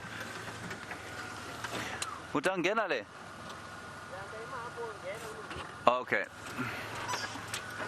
Ephraim says you go first, because we can get all the way down to the bottom. He's not going to go all the way down. Except he's not going to see anything. We're not going to go down in, everybody. We're just going to pull in here. Just going to move out the way so that Ephraim can see nicely.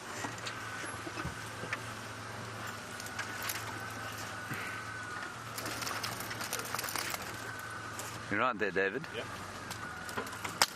I'll try not to end us in much the same way that I thought we were going to end after the elephant.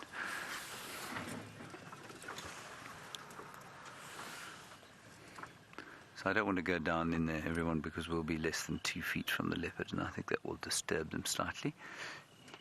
Here comes a little male from the side. Mavon. Yeah, good right. Right. Ephraim says he can see fine. That's good. So the little family, the royal family, everybody. Prince and princess.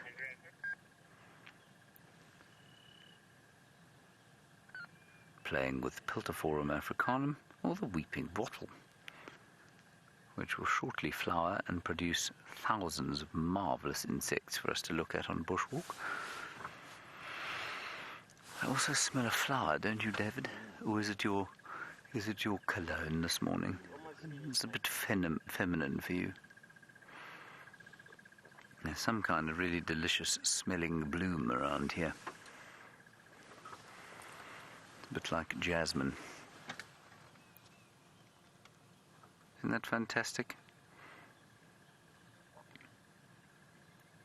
It's really not too difficult spending sort of extended periods with these cats, is it?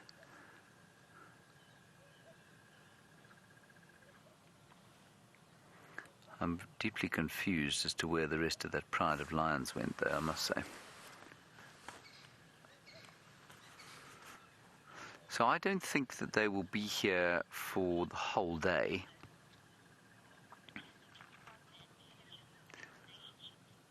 And that's because I think that they will probably finish this duiker fairly soon and then they'll head off. Now, Peter in Orlando, you've asked a question or two that could take probably a number of researchers 7 years to answer. I'll try and give you the short version of it. The first thing you want to know about is intelligence. Are they intelligent? Well, as I've said before, I mean, it depends entirely on how you define intelligence. Are they more intelligent than lions? No, not necessarily. Lions are perfectly intelligent for what lions have to do. Lions obviously are not very good at complex calculus, but then nor are leopards. So when we talk about intelligence, we often talk about basically human intelligence, or the ability to approach sort of abstract thought, if you like. And those classic tests of testing if animals can recognize themselves in mirrors and that sort of thing.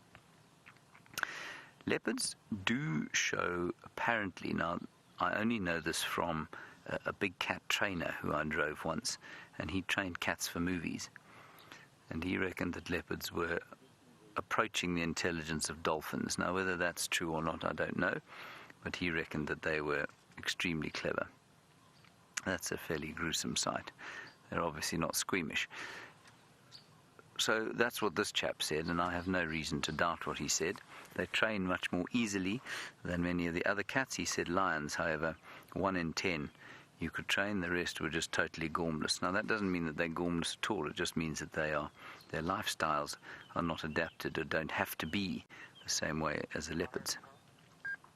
And I think that's probably got quite a lot to do with body size. And without trying to be sort of facetious, it's a bit like the big bully at school.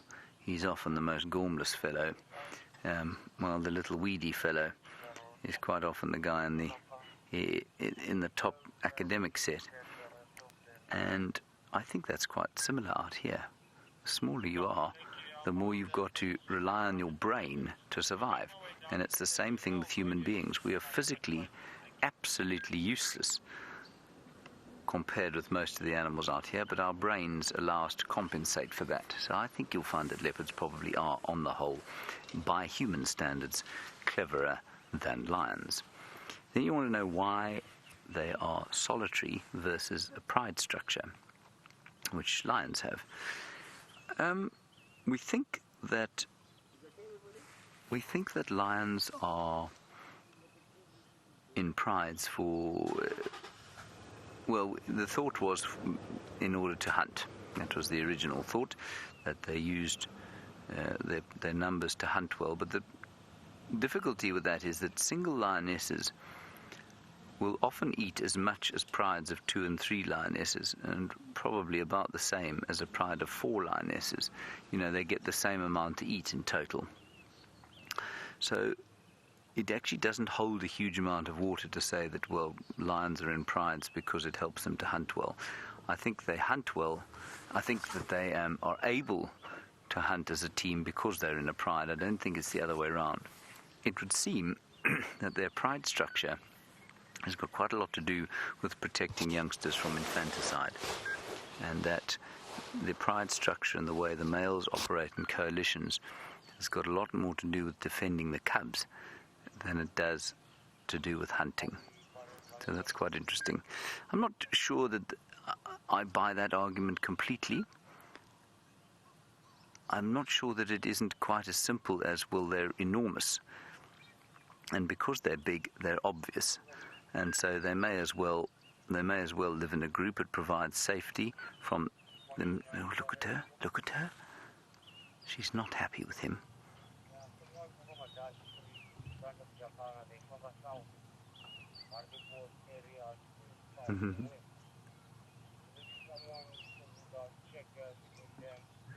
All right, everyone, I'm just going to quickly ask Kirsten to tell Byron that there are wild dogs heading towards Sydney's Dam. He's much closer than I am, so if that lion is still flat on the ground, I think he should head to Sydney's Dam as fast as possible. So, Peter, in a long roundabout way, I hope that's kind of answered your question on the social structure and why they differ.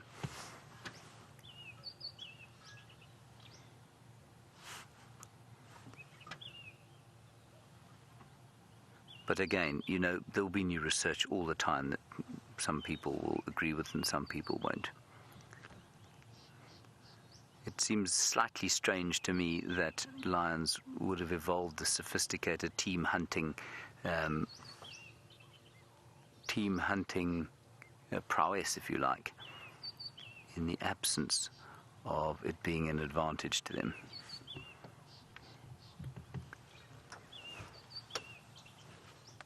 Now, the little male we found this morning, long before we found the rest of them, and he was about 50 meters or so from here, so about 150 feet. And that's quite a long way for him to be. He wasn't near the kill, so he was out exploring. Now, I said earlier that I thought she would go independent first, and I still maintain that. But he's clearly starting to wander as he gets a little bit bigger than her. He's still much smaller than Karula, but he's much bigger than his sister now. And again, he's gone off. He's just below us here, exploring. You won't be able to see him, I don't think, Dave.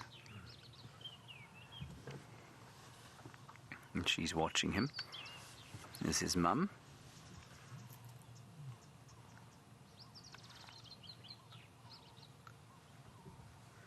Gosh, imagine we get wild dogs as well today. Alright, I'm afraid the communication seemed to be very dodgy this morning. I think I heard we can link to Byron. So let's head across to Byron and find out if he's going to go to the wild dogs. If he doesn't, then we'll probably go as quickly as we can that way. Did you hear? So, James, I got that update. Also heard that there are potentially wild dogs around. I've just got to Sydney's Dam. Just going to have a look and see. But it sounded like they were in a different area to what James heard, I think. I'm just having a look here. And listening out. I don't see anything here at the moment.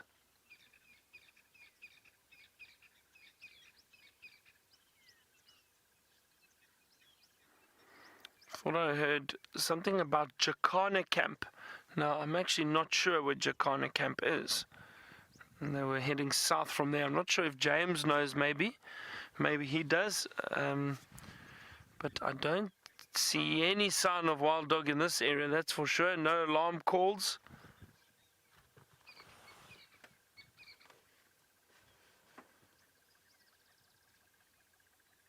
Wouldn't that be exciting to see some wild dog?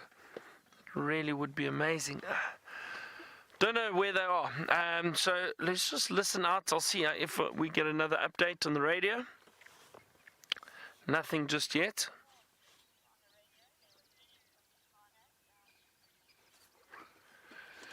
Let me just try find out quickly. Able for Byron.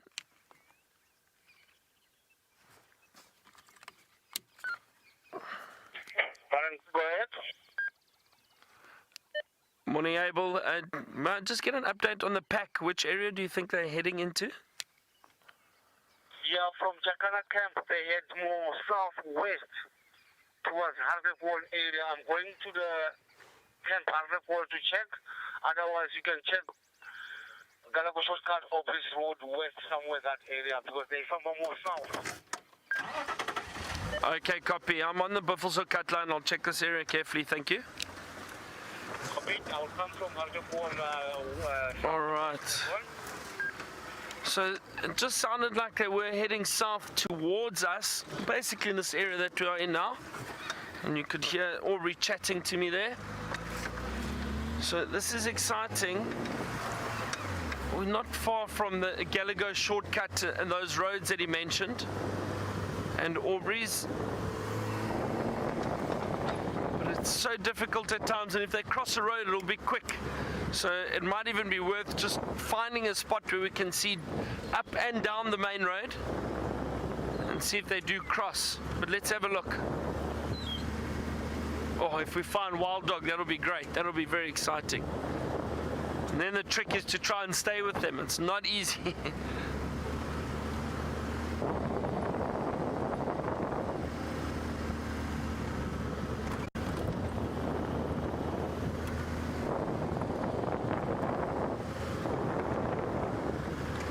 Keep your eyes peeled, Brian.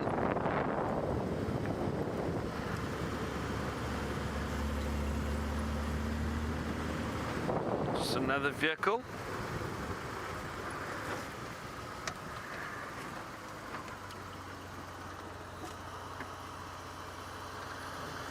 Option.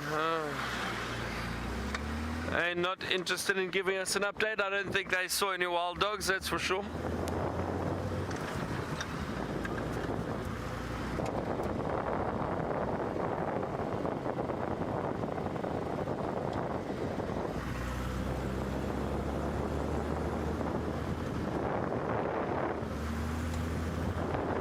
So that's Gallagher shortcut over there.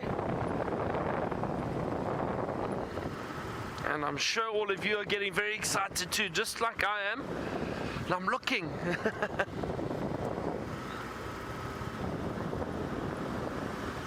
And I take it you might be a new viewer. You'd like to know what a wild dog is. Well, it is exactly that. It is a wild dog. I'll show you a picture of one shortly. Okay, just gonna stop. Sorry, hang on.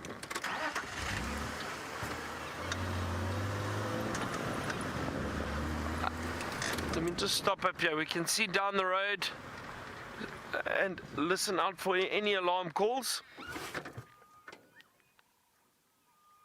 Maybe we hear the wild dogs running around. So, okay, I play wild dogs are predators which we get in this area, and they are very rare and endangered. I'll show you what they look like. There we go. The African wild dog. You see that? And they are completely part of the canine family. They are dogs, but they are usually pack animals. They are pack animals, large packs, they can get up to about 20 or 30. I've seen in some packs, a lot of them. And they are persistent hunters, which means they run down their prey. They're very, very lean, and they're able to cover huge distances very, very quickly in a short space of time. They can cover up to about 10 kilometers in one morning easily. So that's what the African wild dog is. Very exciting predator to follow, because they do cover a lot of distance, and when they are running and hunting, it is incredible to watch and to see how they work together as a pack. I still don't hear anything, everyone.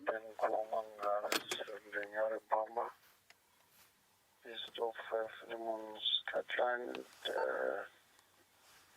north of Jiga Road on the old Ndlela. Okay, so it sounds like one of the other guys found the lions, and I actually had a theory, and I was mentioning it to Brian. And I said, even though that male lion was calling, maybe he wasn't necessarily looking for the pride, maybe looking for the other males. Remember I said both the calls can be used for both. So they can be used to locate a pride or the other males if they are patrolling their territory. So what has happened was that male was almost guaranteed, almost 100% certain, he was with the Nkuhuma Pride last night. They've just been found. They managed to kill another buffalo last night, but they're all the way down Philemon's cut line. It's quite away from here. And that would explain why that male came through quarantine clearing, not far from the lodge. We heard him calling this morning, and he walked down from there and walked down to Juma Dam. So he had come from that kill. And I think what happened was he was just looking for perhaps one of the other brothers and just marking territory, calling to possibly keep out other lions. So we will get down there at some point, but we want to stay in this area for a little bit longer because it's exciting to know that the wild dogs are about. And as I said, I mean, they can jump out anywhere at any time. So I'm scanning very, very carefully.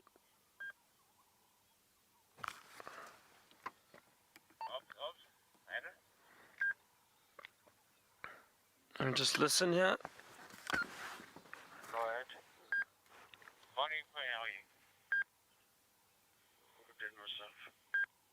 Very good. What you got there? Look at the cloudy sky.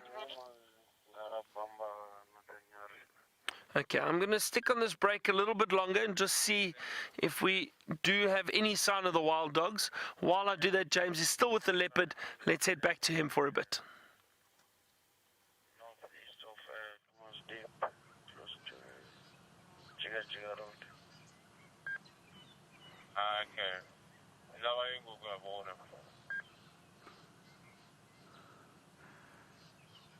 There seems to be a flurry of fly activity around here now. Hello everybody, sorry, we are live. I'm not copying the final control, but we are live. I was just saying to David that there are flies everywhere, and the reason for that is that Hosana very kindly went to retrieve the stomach contents of the duiker, and he then brought it to within sort of, I don't know, about 10 feet of us, and then left it. And now the flies are very excited. And so there are flies everywhere. I'm not sure what's arrested her attention. I think it's probably a bird sitting in the tree above her. Or the zebra's moving past. It's actually the zebra. Look at this. Isn't this wonderful? That's him again, sorry.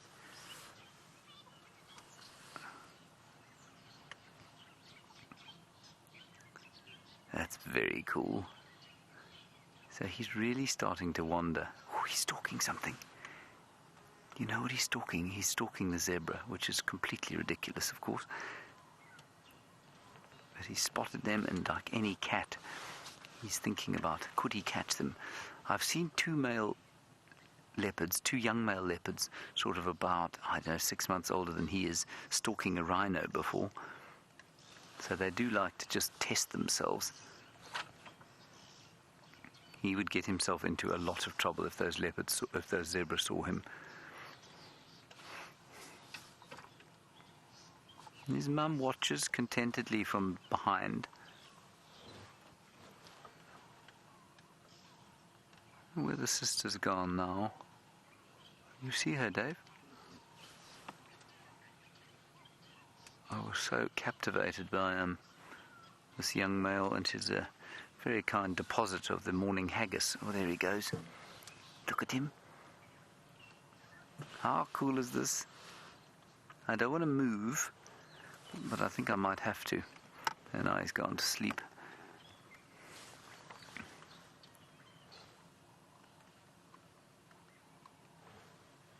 So he's having a little sort of playful stalk there. He's not being serious about it at all, but he's seeing how close he can get.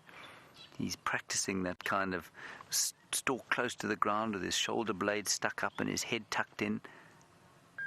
And the zebra have no idea that he's there. What I'm going to do is just move slightly back.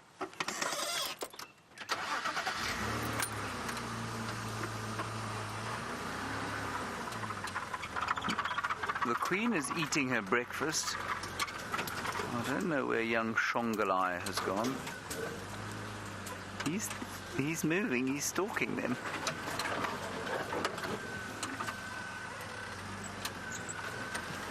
Oh dear. Okay, I'm going to stop here. There we go. He's going to break cover now. He's now about 30 meters, so 100 feet from the zebra. Let me move once more. Sorry, everyone. I don't want to miss this if he does actually try something stupid, which will be very funny indeed. Look, look, look. He's still stalking. Let me get my head out the way. Oh, sorry, there's a big stick in the way.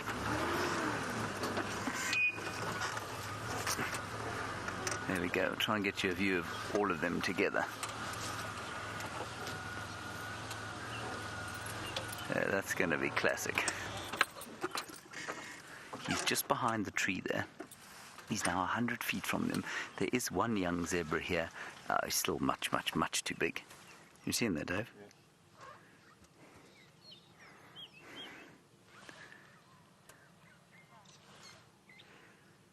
There you can see the zebra in the background.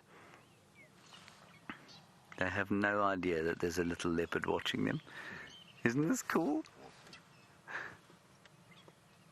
He got himself into the perfect position. He thinks he's very, very clever at this stage. He also doesn't realize that if they happen to look this way and they see him move, the game will immediately be up. And this is how he will learn. He will also hopefully learn that stomach contents are not something that you want to put all over your face if you don't want flies on your face, that's why there's flies on him.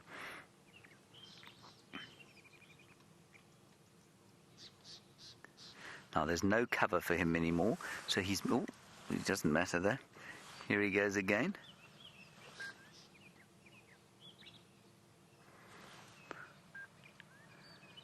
Now he has not thought this through. He's just doing what cats do. When they see things to stalk, they stalk them.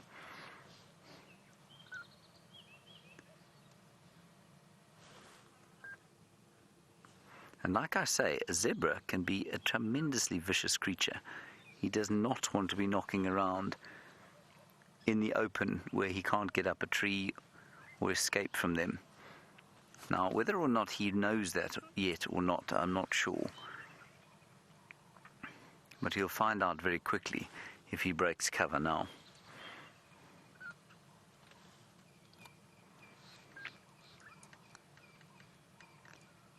This is wonderful. You can get sort of an idea there. We can't get both the one that he's looking at and him in picture. Because it's grazing past, what is it, Dave? Probably about, say 30 meters, 100 feet or so. That's the one he's closest to.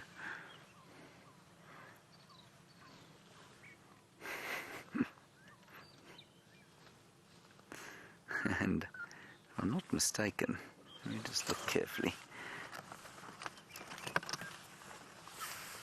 There now he's feeling slightly foolish. No, that is a mare, it's not a stallion. Oh, this is spectacular.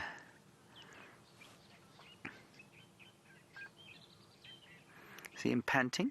That's because his belly's so full. Doesn't preclude his stalking, though. Now that zebra's moved out of line, and he will know that the zebra's backside is facing him and that its eyes are not. So it's quite possible that he will now try and break cover again and see what happens. Well, now the female's coming up behind us.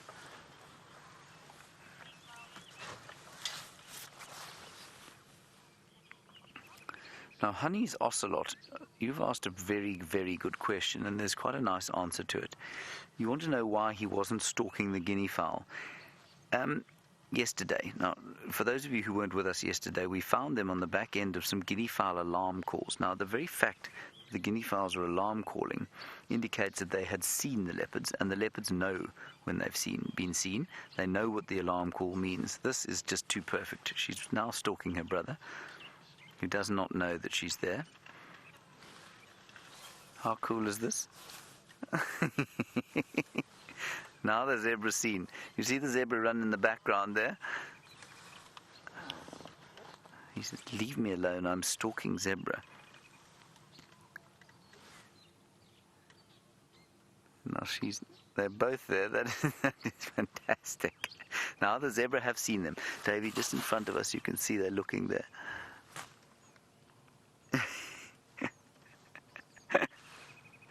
Oh, that's brilliant.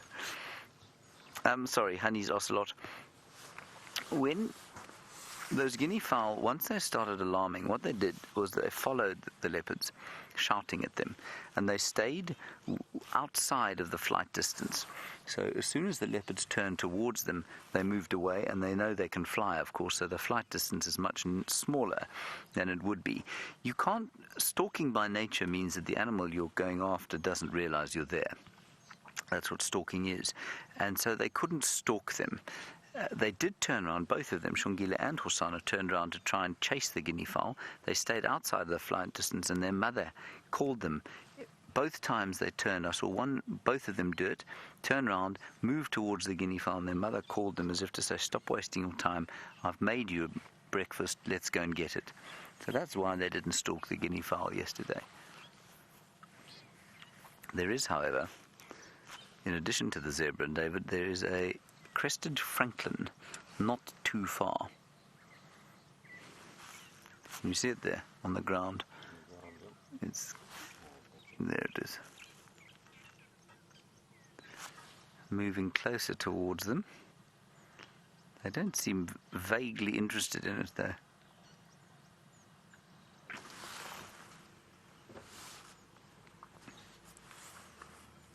This is just fantastic.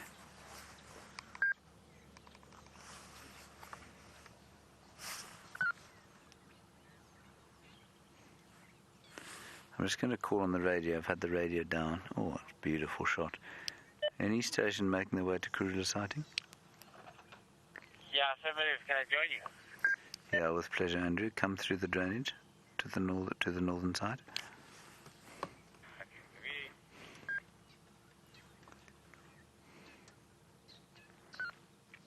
Now the male's given up. He's cleaning himself. His sister has ruined his hunt. She thinks it's all rather amusing. The zebra have seen that it's two little leopards that are stalking them. They're not vaguely concerned anymore. There they are, very happily grazing away. They're eating quite a lot of this baboon's tail, which is the dominant sort of that spiky, stubby plant that you can see on the ground.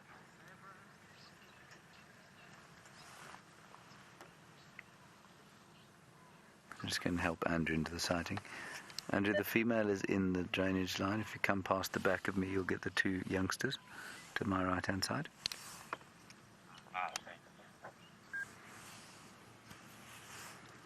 This is brilliant. Oh, the francolin now, Dave, is basically stalking us. It's right here.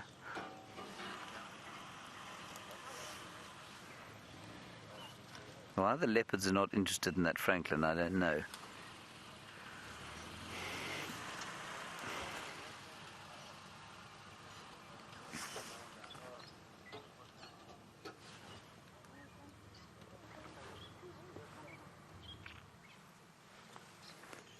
You may have heard the joyful squeals of delight from the back of Andrew's car there as they spotted the leopards.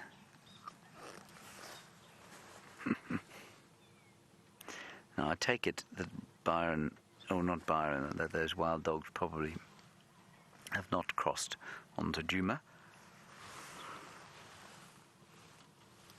which is extremely unkind of them. Still, we might be lucky, but later.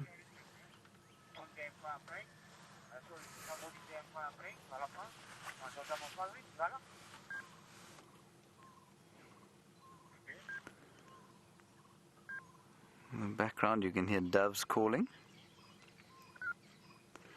All right, let's go and just get an update from Byron quickly and find out what's happening with the dogs. We're going to stay here for now and we might move out shortly.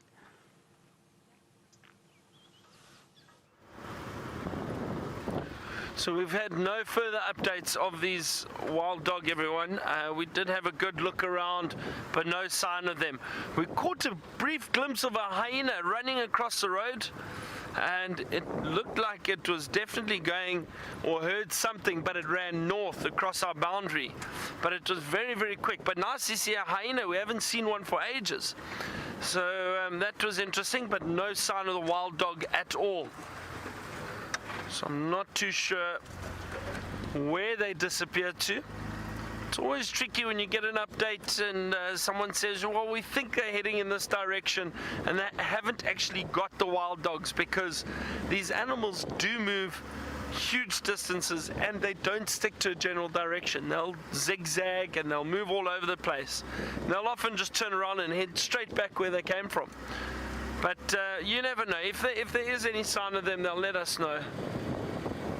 So let's see. What I'm doing now is I'm going to try and head towards that Nkahuma Pride. And, well, where it sounds like they were, with their buffalo kill, another buffalo kill.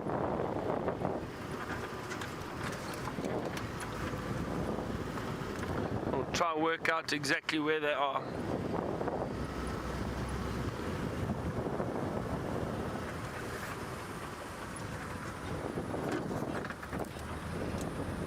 So a cool morning. You can see we've got our jackets on, and there's a very cool breeze. The temperature has dropped, which is lovely. It's fantastic. I'm really enjoying it, because all that heat that we've had the last week or two, it's nice to have these cool mornings at times.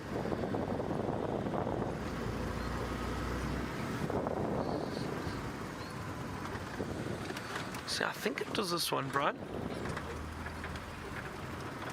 Let's see. They mentioned a road name, which is, I think, a new road name.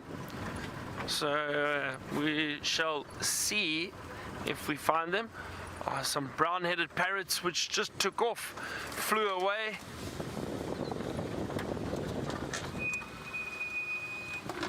Did one land there now? Am I mistaken? I think, Brian, let's just see if we can see it. That fallen over tree. I thought I saw one. There's a dove that landed there, but I thought I caught a glimpse of one landing on there too. No. I can hear them still calling in that area, but I can't see them now. I think they've moved.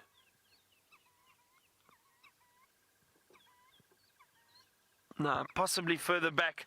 Looked like it, but it was a dove that landed there. The parrots are still calling in that direction. Don't know if you can hear that. Got a parrot sound. I can't do that one.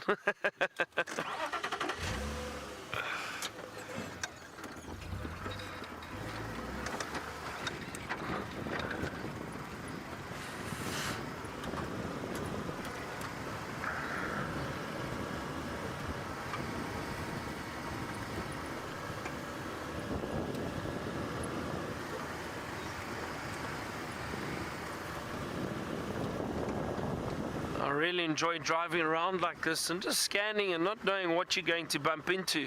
It's very exciting.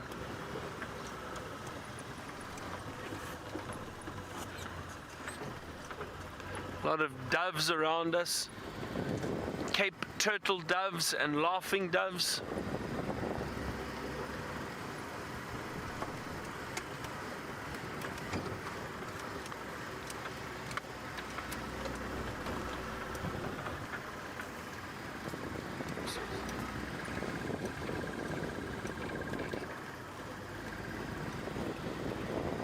I'm just scanning very, very carefully, everyone, while we're driving through here, because you never know what we could find.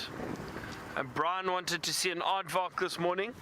That would be very, very interesting. And I said to him, I said, well, there's a possibility, because they do like to come out after the rains when the soil's a bit softer.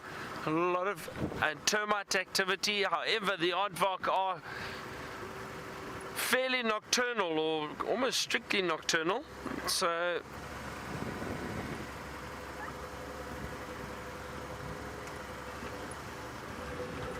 it's very difficult to see them, unless in other parts of South Africa we do have them We do see them where in the Kalahari where the temperatures are much colder. You get a lot more movement from these aardvarks in the late afternoon, which is very interesting. But they are very difficult to see, and they are quite shy animals.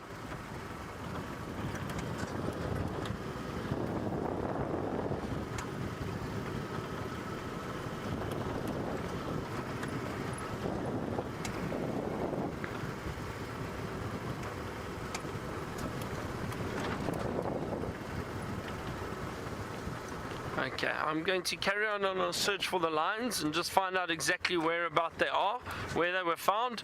And just before James leaves those leopards, let's get back to him and see what they're up to.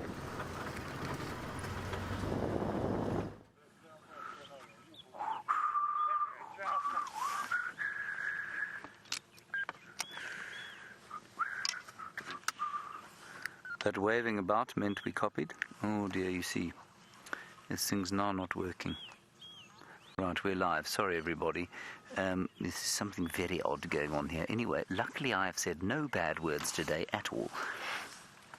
Now, we're just going to wait for him to probably disappear into the drainage line, and then I think we may head out and see what else we can see. But not just yet, because I think he's heard something else down there. And so we're going to follow him. Actually, let's follow him. That termite mound in front of us is the original one where we were watching Karula earlier. So we'll just sneak around this side.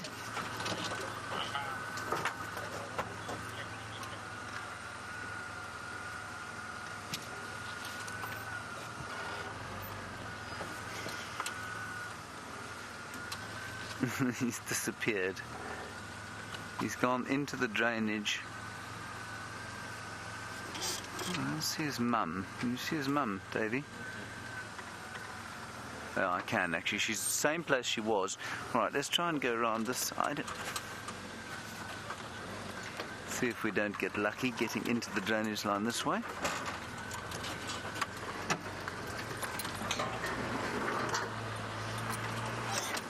If you are asking questions and they're not being answered, everyone, I'm sorry about that. It is simply because we are at the moment struggling to talk to each other, Kirsten and I.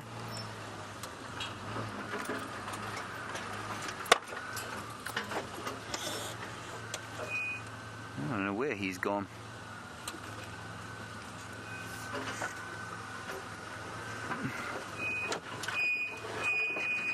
There she is. She's eating down there.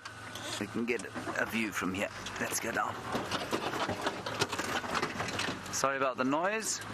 Davey, you're going to have to watch out for this marula tree, that it doesn't decapitate you. It has no thorns on it. Oh, these brakes.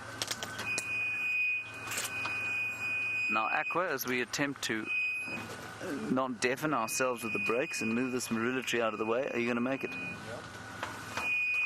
You want to know how many litters I think Karula's got left in her. I think probably one more after this, if she raises these ones to independence. Now, what I mean by that is if they don't make it to independence, which is highly unlikely, I think they will make it, but if they don't, let's say they were taken out today by a nasty lioness or some vicious hyenas, what you would find is that she'd come into estrus almost straight away. Then she could have another 2 or so. But I think she will only come into estrus again when she's probably 13 and a half, when these 2 are gone.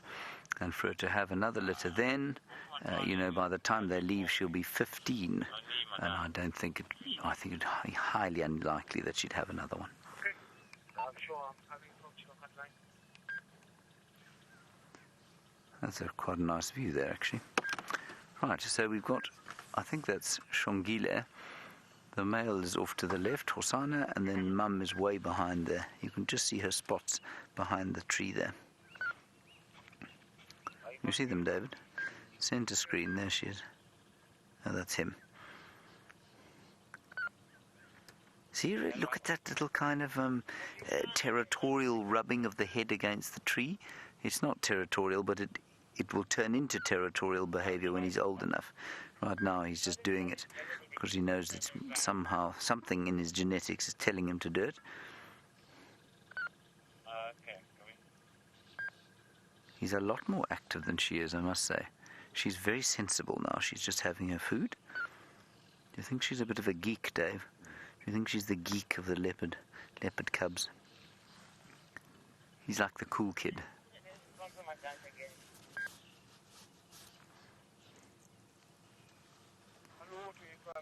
Beautiful. Kirsten, I'm going to turn my telephone on so that if you need to communicate with me, I would suggest you do it like that.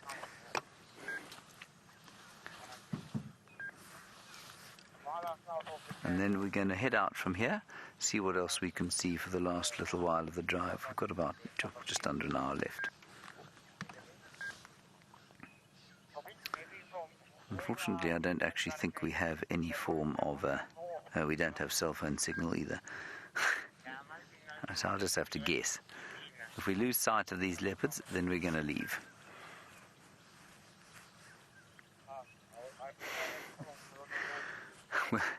It's very awkward doing this silent. What we'll do, Kirsten, is wait another 5 minutes and then we'll head out.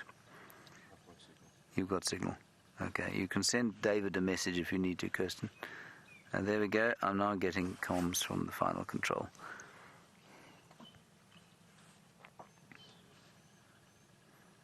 She's very sensible. She's not playing with her food. She's eating nicely. He is wandering about, wassailing through the bush.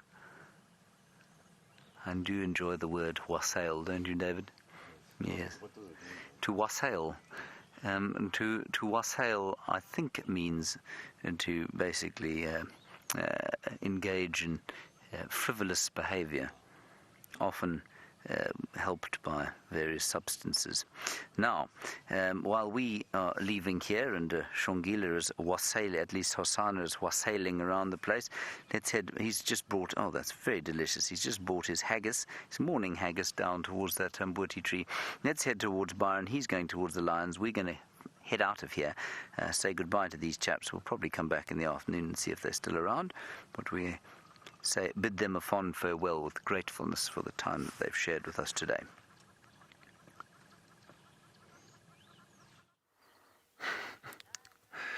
James, that seemed like quite a long goodbye, but thank you. We have found the lions, everyone. Well, we've got into the sighting where they are. And look, another buffalo. It looks like the whole pride is here. And it's very interesting. It doesn't look like much of that buffalo has been fed on, actually. But look at this. It's amazing.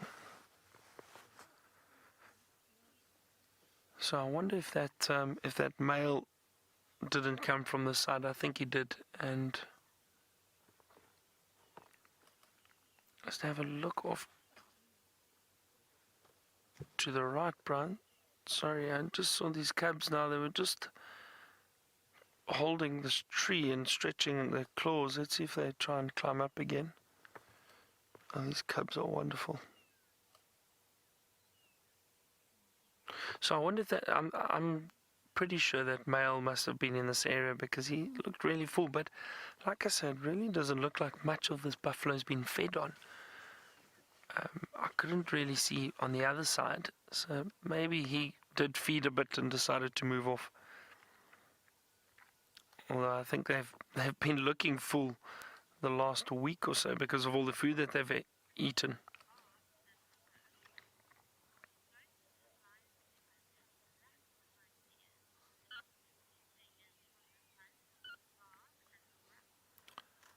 Bob and Laura wanted to know about the black markings behind the lion's ears, and you can see that clearly now. And you want to know, what is that for? Is it to protect their ears against the sun? No, it is not. So Bob and Laura, that is there specifically for lions to be able to follow each other. So the theory is that it's a markings to allow them to follow one another when they are moving through thickets and moving around and through long grass, so they can see, especially when they're hunting, so they can communicate without making a sound. They can see where one another are going. The other thing is it is considered, well, they use it as what is the correct word now?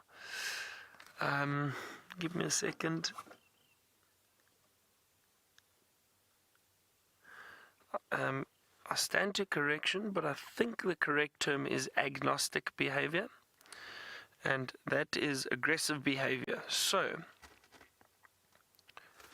if I show you quickly. So, what happens is, say for example, we were doing a bush walk, and we walked along and we bumped into these lions. For them to show that they are aggressive, and obviously they will start growling, but also what they do is they pin their bodies down, and they turn those ears, and they put those ears flat against their head, and they growl and they snarl, and those black markings then become very clear when they're looking at you. So it's a sign of aggression, and that's what agnostic behavior means. It's a sign of aggression. Again, I want to double check myself with that word, but I think I'm right. So it's basically to show aggression and for them to follow each other when they are walking. That's what those black markings are for.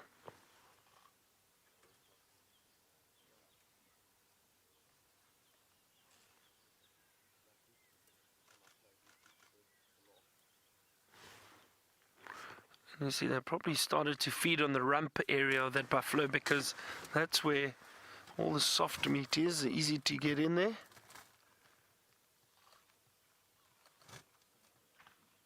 Oh, there is a big elephant around here, everyone. I saw his tracks, and I can hear him at the moment. He's off to our left. I can't see him, but I can just hear branches breaking. And probably about 100 to 150 meters away from us.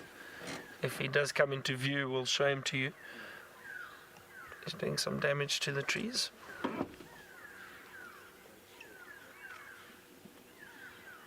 I can hear the grey go-away birds calling, "Go away, go away." Very strange sound.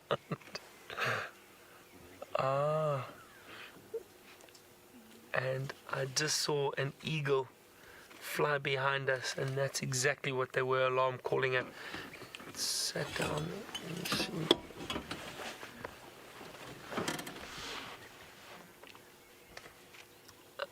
It was an African hawk eagle, everyone. I just saw it. It's a bit far and behind some trees for Brian now, so I don't think he'll be able to show you. And that's what caused those birds to alarm call. These hawk eagles do hunt other birds, especially francolins and guinea fowl. But the grey go-away birds are always keen to alarm call if there's a predator around.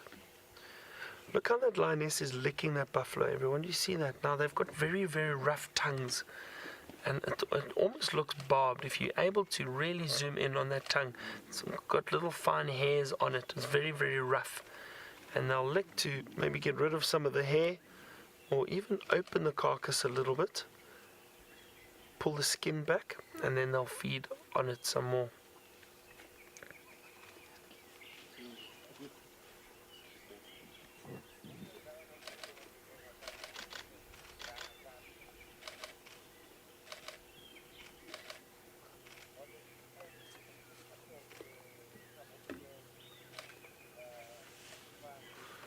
So you're going to sit with these lions for a while. I think these cubs are still feeding with the females, so we should get some activity here for a bit. And while I do that, we mentioned an elephant. Oh, look at that cub just jumping straight over the buffalo. Mentioned an elephant, and James has got one to show you.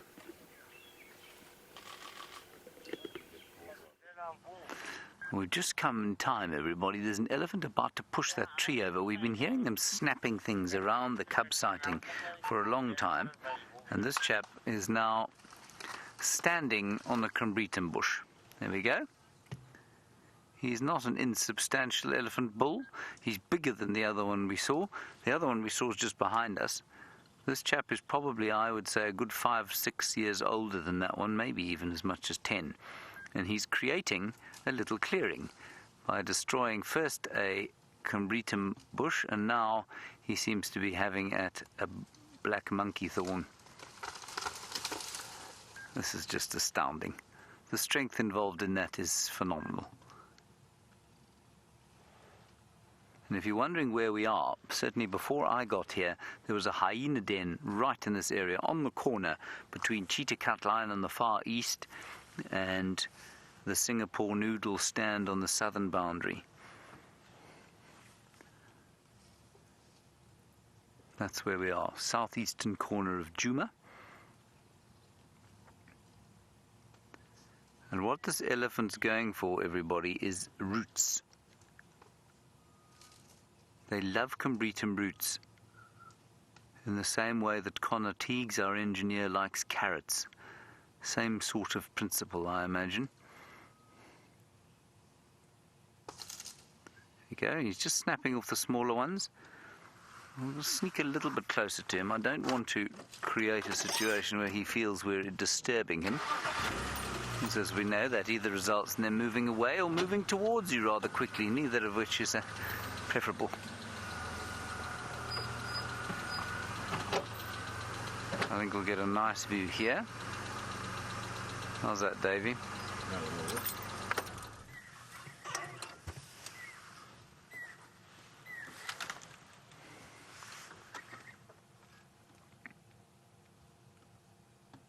There we go. See, just picking up a nice piece of root there. A foot is amazingly dexterous for something that seemingly is such an almost blunt weapon, if you know what I mean. And the strength there. Now, many of you will have watched us with that, what we call the half-trunk herd or short-trunk herd, with that cow who's lost the bottom third of her trunk. Imagine how difficult it is for her to do this sort of thing. It means a whole sort of suite of food that's available to other elephants simply isn't available to her. Although he has decided that that particular carrot is not very delicious, so he's left it alone. Now this is where the old hyena den was, in this termite mound where he's now standing. Do not pull that tree over.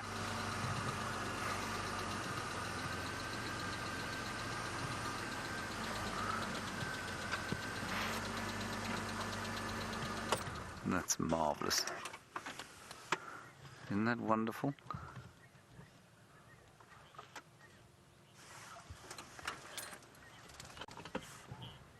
Yes, in Morning Glory, much like me, you say the power of these elephants never ceases to amaze you, never ceases to amaze me either. Now, what he's doing is he's sampling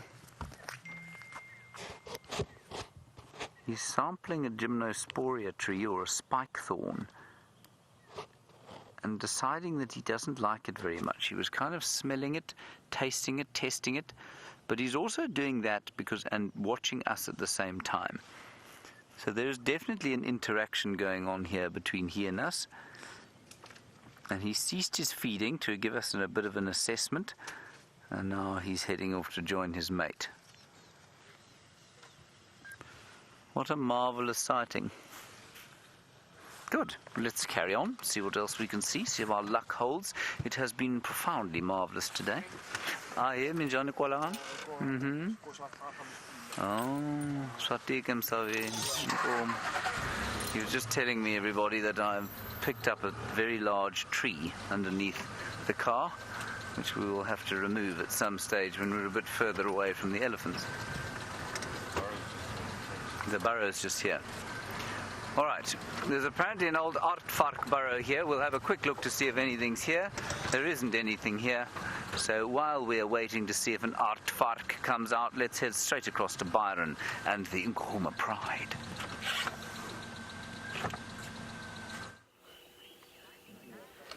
There's a lot of activity here, everyone. The cubs are jumping around, trying to feed on a bit of meat, and the one lioness is getting very agitated with them. They're growling, and there's been a lot of noises coming from them. Hopefully they'll do that again while you're watching.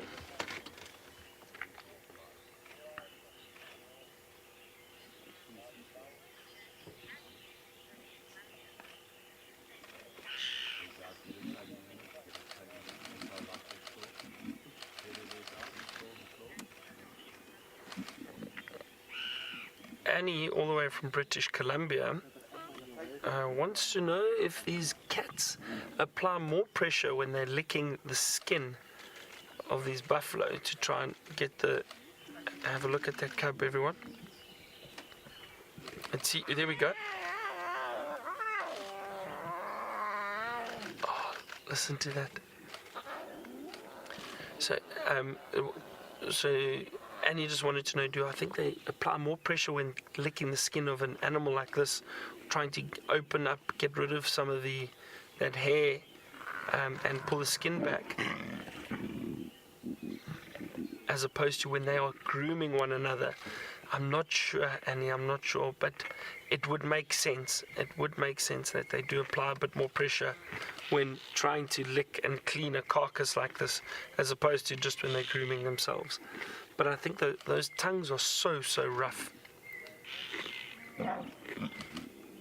So, I think either one could is probably just as much pressure, but I do think if they're licking a certain spot for a long time, they'll start pulling off the skin and the hair. Oh, look at that little one. Some remains of blood on it, just from feeding, and that will all get cleaned off. At some point, the lionesses, the other cubs will clean each other. The lionesses will clean the cubs, and they'll clean themselves very, very well. Isn't this amazing? Look at them feeding. Wow, this is great. Really is incredible. That little cub, I think, is going to get himself into some trouble. Or herself. Trying to stick its head in the... Oh, there you see? Just a little... Listen to those sounds, everyone.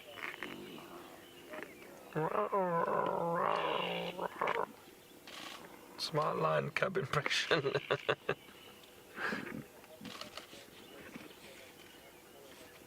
Can you see there? Look where she's licking. It has become a lot smoother there. See that? Pulling that skin off completely, or the hair. Look there. Wow. That is amazing. Now you can see it clearly.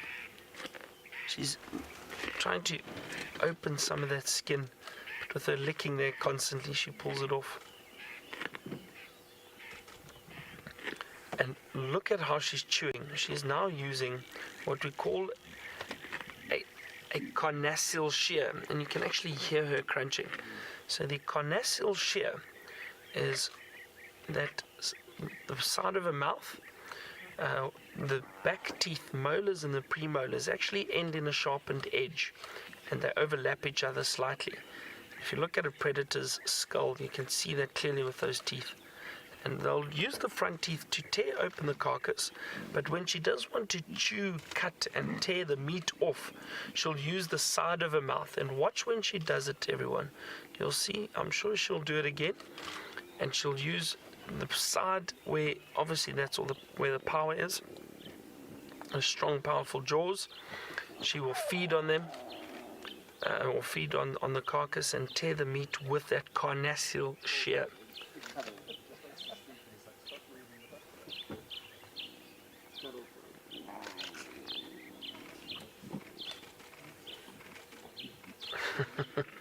Looks like that little cub's almost trying to fall asleep on the buffalo. Still sticking its head in the way of the mother. It's taking chances. Or the female rather, not sure if it is the mother of this cub.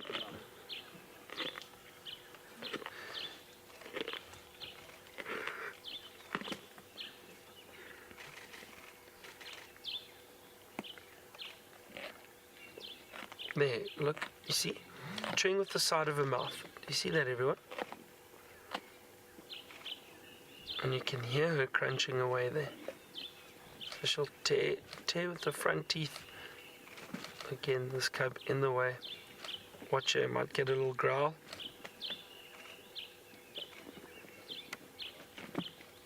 Just a little warning. Nothing. She's going to bite the cub if she's not careful, or if the cub's not careful. Look at that. I don't know what it wants. Why doesn't it just go around and feed where the other cub is? A little growl.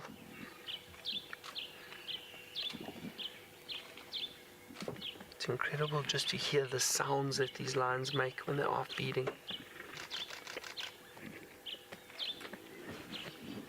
I'm trying to see around the back if I can see how much of this buffalo has been fed on.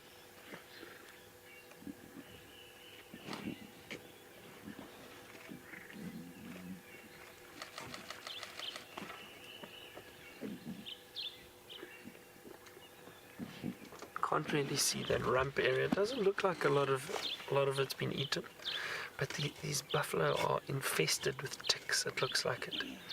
There are ticks all over.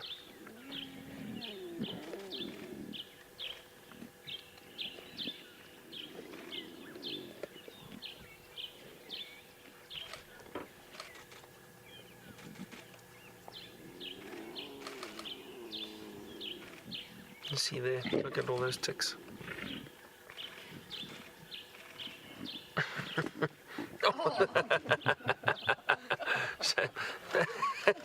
It fell off completely. Oh dear. Jam, I'm sorry, we're not meant to laugh at the little cub. But that was quite funny, you must admit. As the lioness pulled the carcass, it wasn't concentrating and rolled off. But it's back up there.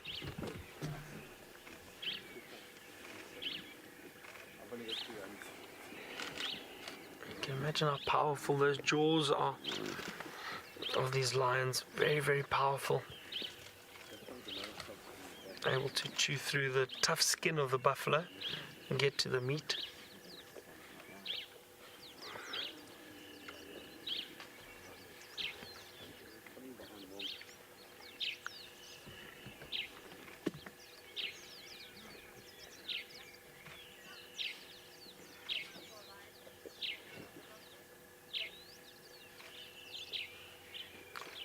Justin wants to know how many licks does it take for a lion to get to the center of the buffalo.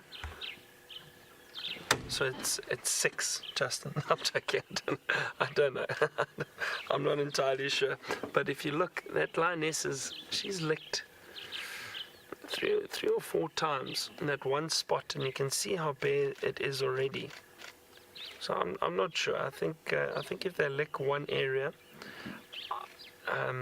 constantly, probably 5 to 10 licks, and they'll probably get to the meat. They probably open up the carcass, I think, but I'm not entirely sure. I've not been licked by a lion, so I don't know how tough or rough that tongue is. I don't want to be licked by a lion, but you can definitely see it working on that little section that she is licking there.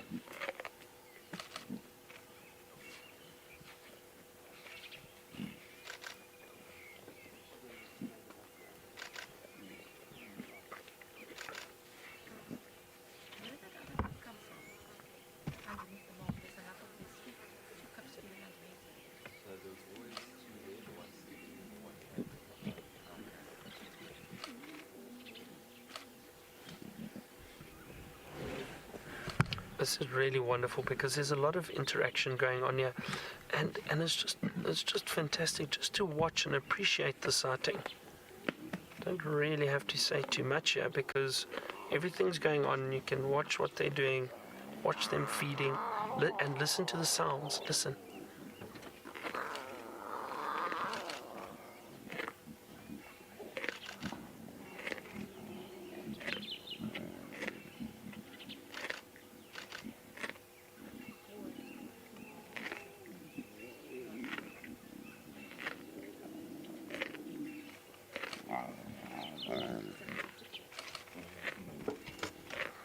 Some more cubs moving in there.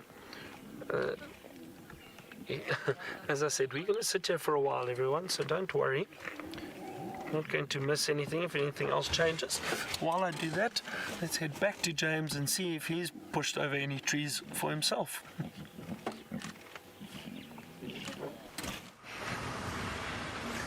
It's a bizarre thing to say. Why would I be pushing over trees for myself, Byron, you gormless cretin? That's what I used to call Byron when we were training, everyone. That's why he's such a well-balanced human being today, because I took him down a peg or two. was a it was a dung beetle, and it is my abiding desire to catch one in one hand while we're live. Pluck it out of the air like a slip fielder. Oh, I see. Byron was trying to relate the... David, if you look just to the right-hand side here, you'll see... Very nice. That's not the reason I stopped, though. I stopped because I heard some Franklin's alarm calling. You can hear one going there. Go, go, go.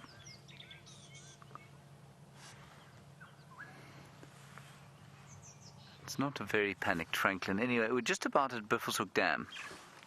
Sorry, everybody. The reason Byron wondered if I'd pushed over trees, that he was linking to our elephant sighting, which we had before. I wouldn't say that it was his best link ever, but it was an attempt. Well done. Good. There is also a very strong smell of burning around the car now, and you will have noticed that there is no squeaking of the brakes anymore. Yes, and that's because we've burnt them, and so that's good. Now, let's see what's going on at the waterhole here. It's possible that Franklin was alarm calling at a predator that was coming towards the water, or moving away from the water.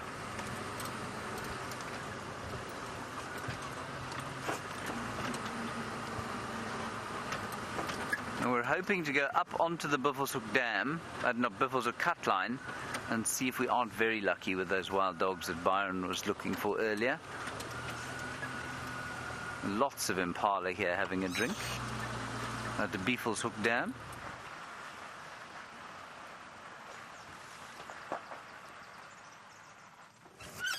There we are. Beautiful. I must just say, while we sit here and enjoy this sighting of the aerial there, very nice, David, that's a beautiful shot of our antenna. I must just say that when I talk about training Byron, there's actually very little to teach the man. He's certainly one of the most naturally gifted guides I've ever met, even though he comes from the south of Johannesburg, which of course is an enormous disadvantage to anybody.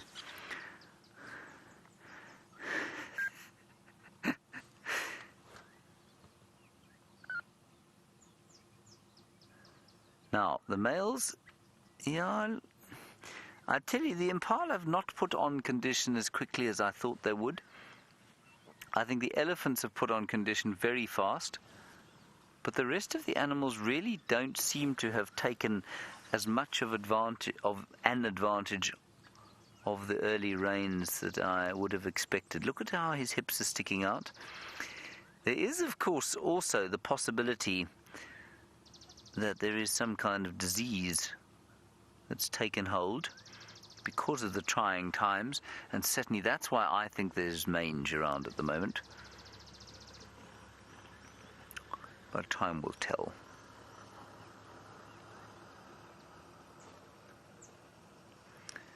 And this, of course, to try and link to what Byron was doing earlier, is the kind of place that the dogs would come. They often focus on water because they know there are often animals around the water.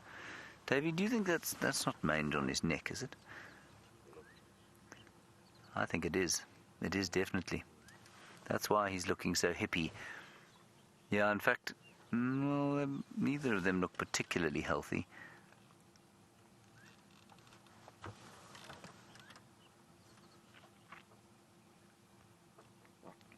So not just the lions, everybody, it's into the impala. We've certainly seen the odd duiker and steenbok looking a bit mangy. Okay, that's it from Buffelshoek Dam. Let's carry on from here. We're going to go onto the boundary and then head off in a westerly direction and just see if we aren't very lucky with those dogs.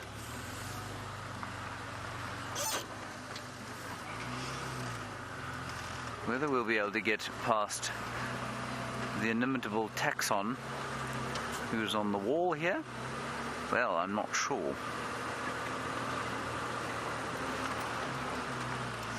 We'll have to use the low road, David. Paxton took the high road. In the meantime, while we take the low road, let's go the high road, back to Byron Sarau and his lions.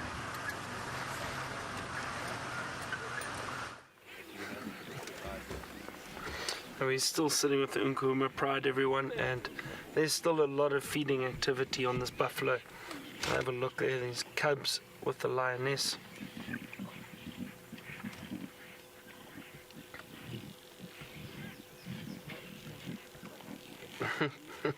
I wonder if these cubs will ever, if they're ever going to be disappointed with the meal when they get something other than buffalo. If it's an impala or a warthog, I'm probably going to say, well, this is not what we're used to. Where's the beef?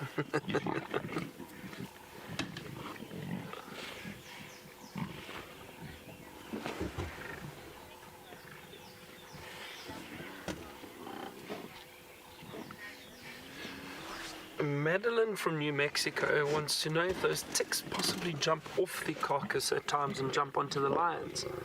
So Madeline, it's almost a guarantee. I'm sure that some of those ticks move off the carcass onto the lions, but the lions do clean themselves regularly, so they probably manage to get those ticks off them, not like the buffalo. And we've seen ticks on lions, so I mean, the chances, you would think that those ticks do come off the buffalo and onto the lions. And I also think these lions sometimes eat some of those ticks because they sit on that carcass. And I mean, they chew around there, and they're most likely chew. Oh, gee, see that little cub took a bite at the mother. That's brave. So just speaking about the ticks again, so I wouldn't be surprised if they eat some of these ticks. They chew on them with all the meat. Now, just with that situation right there, we've spoken about it a little bit. Look at that.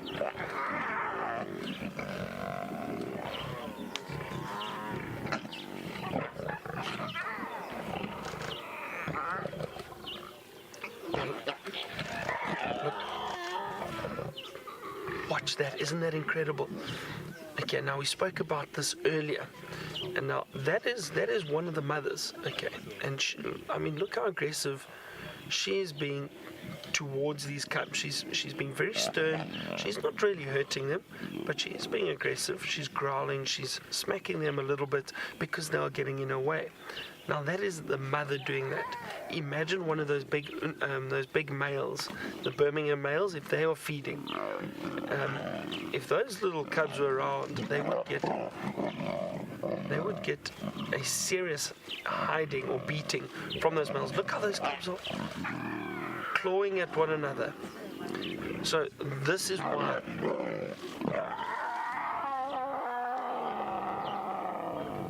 Listen to those sounds, incredible.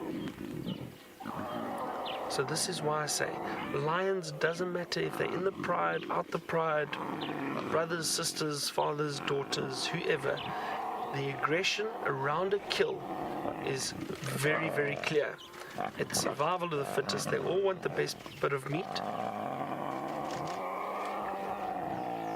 And look at this behavior. You can see it clearly. It really is incredible. And that's why I say these females are always nervous when these males come in, especially when they've got a kill. And they'll often take the cubs away a little bit until the male starts to relax, because when they get in, they're hyped up, they're excited, there's now food, and they get very aggressive around a kill. And that's why you see all the scarring around these animals' faces, because they often paw and claw one another, bite one another, trying to get the best piece of meat.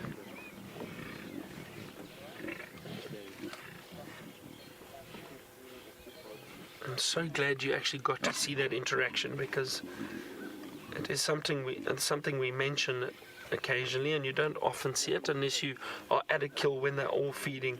Then you do see it, and it's even more clear when you have a pride that haven't eaten for a few days, and they manage to kill something, especially if it's a small kill like an impala or a small antelope, an inyala or a kudu, with a pride like this, they'd probably get very aggressive if they hadn't eaten for a while, because now they all want this meat. Look at those sharp claws of the cubs just under the neck of that female, holding onto the carcass while it's trying to feed.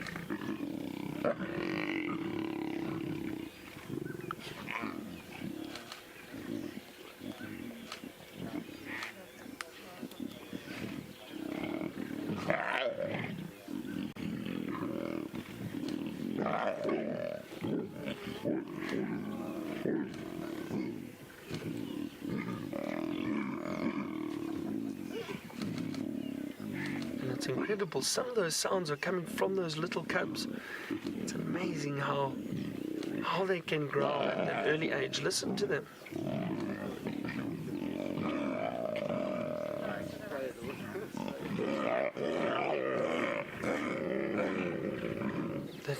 That is impressive. Oh, the sounds at the moment are just incredible. I'm just going to sit here. I don't have to say anything.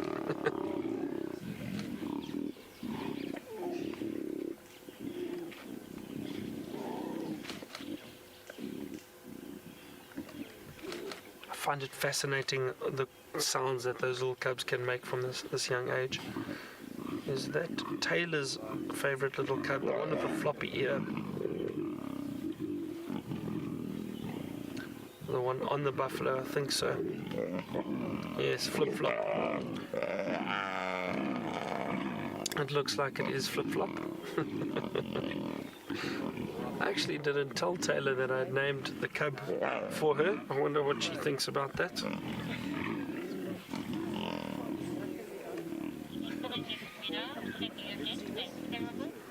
So Taylor is sitting in FC and she says it's a wonderful name.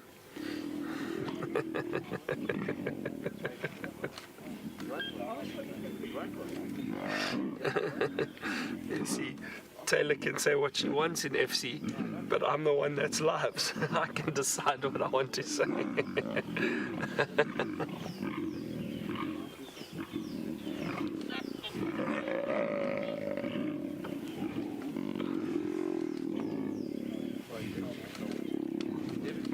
Powerful that lioness is, everyone. Look how she's able, I mean, the cub's holding on and she's still pulling that carcass and moving it too. Lions are incredibly powerful animals.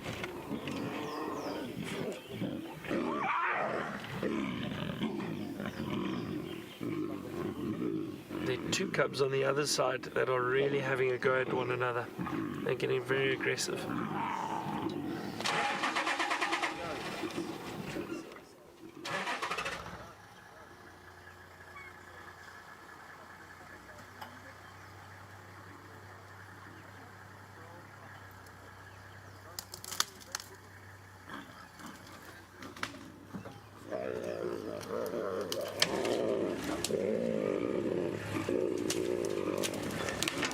Wow, look at some paws being thrown around, scratching.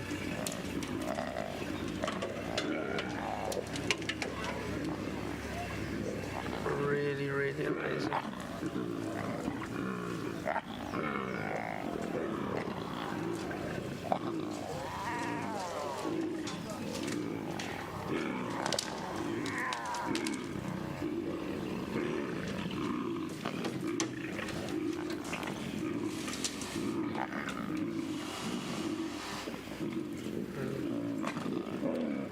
Watching the other vehicle trying to get out of here too. It's not that easy when you've got a vehicle full of guests and trying to maneuver through the bush.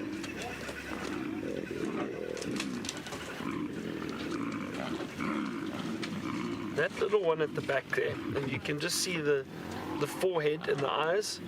It is incredibly aggressive. It keeps growling and swiping and trying to bite the other cubs and the female. There's the one there too.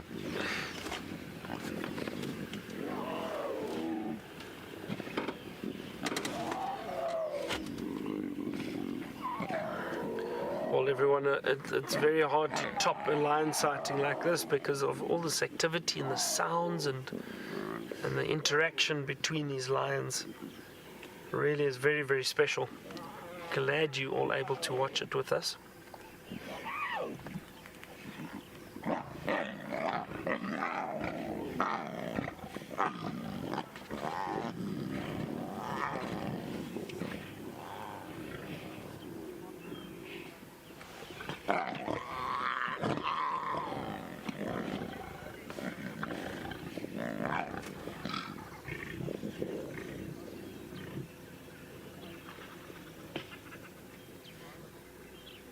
Yeah, they just heard the vehicle breaking some branches as it drove out, so they all stopped to listen and just have a look.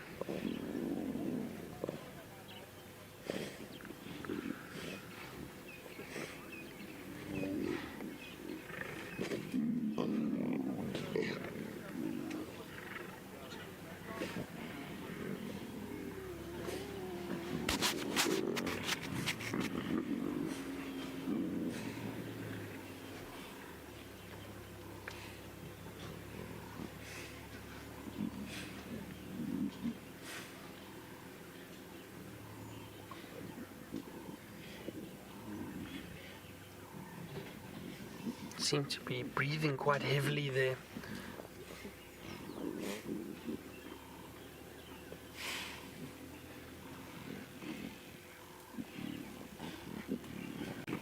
Oh. Again, a few swipes at one another.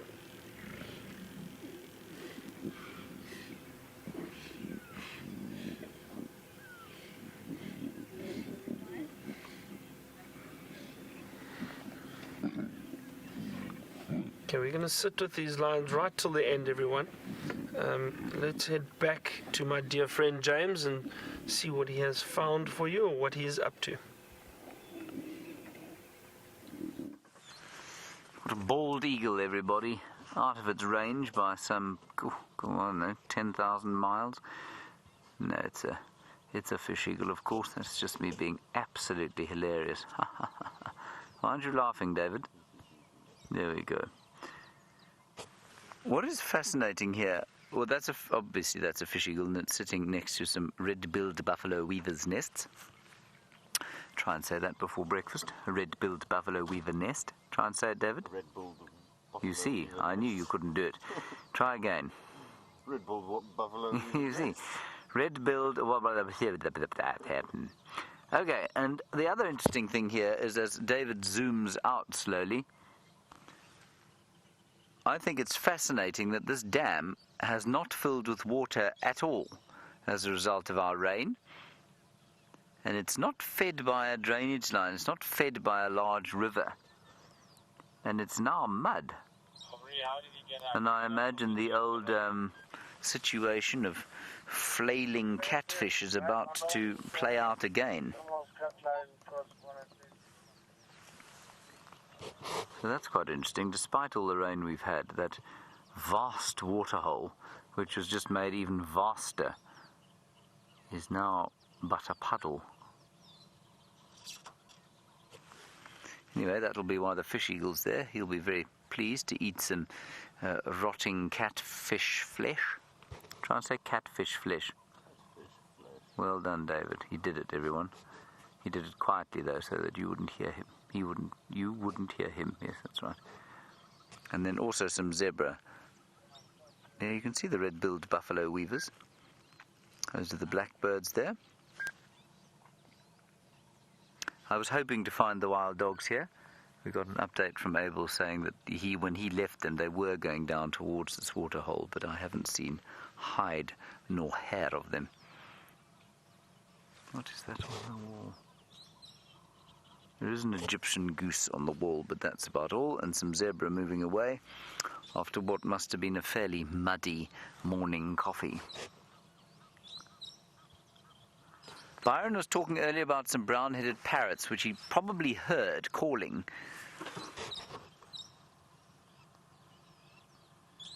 They're calling again, and I was hoping... Oh, there they are, Davy. They're in the... that's the scraggly, multi-stemmed bush there. There's a brown-headed parrot to the left-hand side. That's it. Just zoom in there. You got it. There it is, everyone.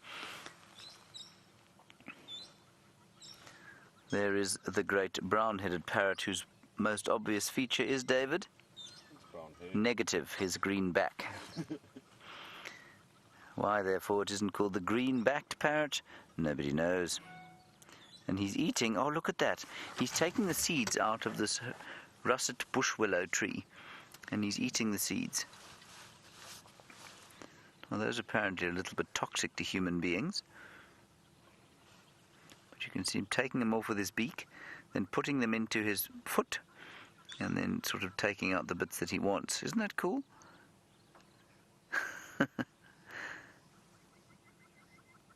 Much like many of the birds here, you know, we often hear them, but they don't sit for a great deal of time. I think there's some others on the top of the tree there, Davy. No, those are doves. Find them. Those are laughing doves.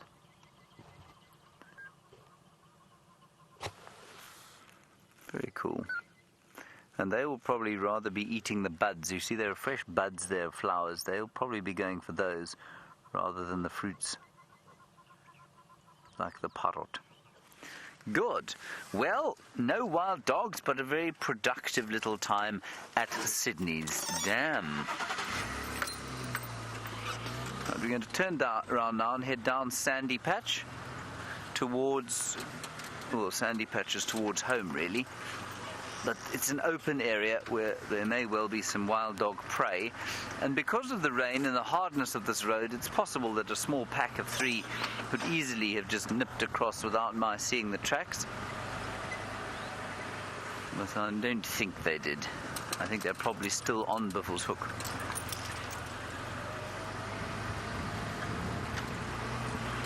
So we'll just pop through here and see what's going on. And Davey, if you don't mind panning over here, it has got green, but I wouldn't be surprised if this area of the reserve has had slightly less rain than some of the others, say around where we were with Karula earlier today. And it is that isolated, the rain, often. But it is greener. You can see the sodic area, very sodium-rich soils producing some nice green shoots, which will be very, very handy for the animals that come grazing along here. And of course favoured hunting ground for coursing hunters like wild dogs and cheetah, although I've never seen a cheetah here. I think you'll probably find that cheetah avoid this particular area because it does tend to be a fairly it's concentrated activity of lions and hyenas.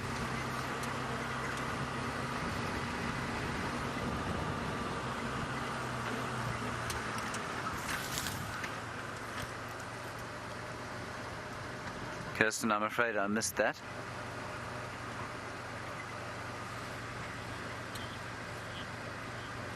Oh.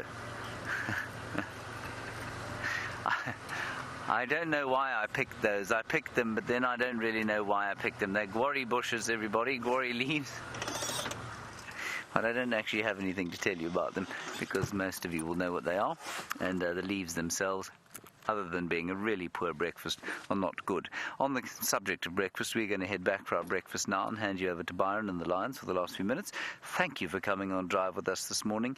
I had a marvellous time. We had great luck, and that always, of course, makes the drive nice, and some great questions and discussions from all of you. So thank you very much. We'll see you this afternoon at 4 o'clock until 7 o'clock, and from David and myself, goodbye.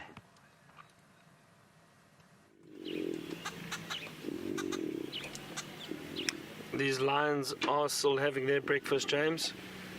And James is going to head back to the lodge, as he said, and start making my cup of coffee. Don't forget, James, stir anti-clockwise, please.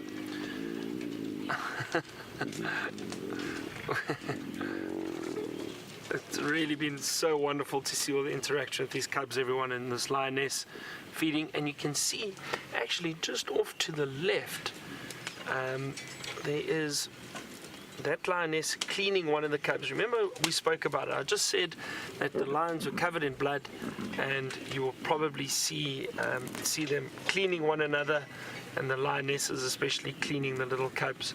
And that's what she's doing there. And you see, she's probably finding little ticks and picking the ticks off.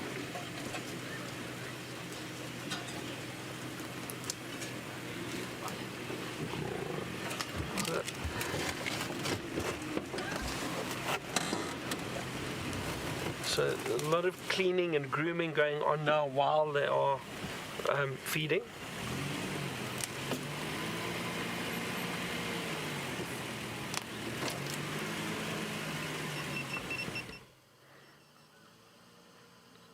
James, you were saying it this morning was a great way to see the difference between how leopard families and lion families, or the pride of lions and a leopard family, share their kill. It's very interesting. Now, I'm assuming, I don't exactly know what happened this morning at the kill with the leopards, but I'm assuming that they took turns to feed separately, and that is usually... So Kirsten has just confirmed that for me. That is usually how leopards feed. They'll feed one at a time and then move off once the kill's finished. Whereas lions, we can see they all feed together, and it is interesting. They are very different, James, and well spotted, and a nice comment about the difference between these different predators and their behavior when they are feeding. It's very interesting, and it's interesting to notice some of that.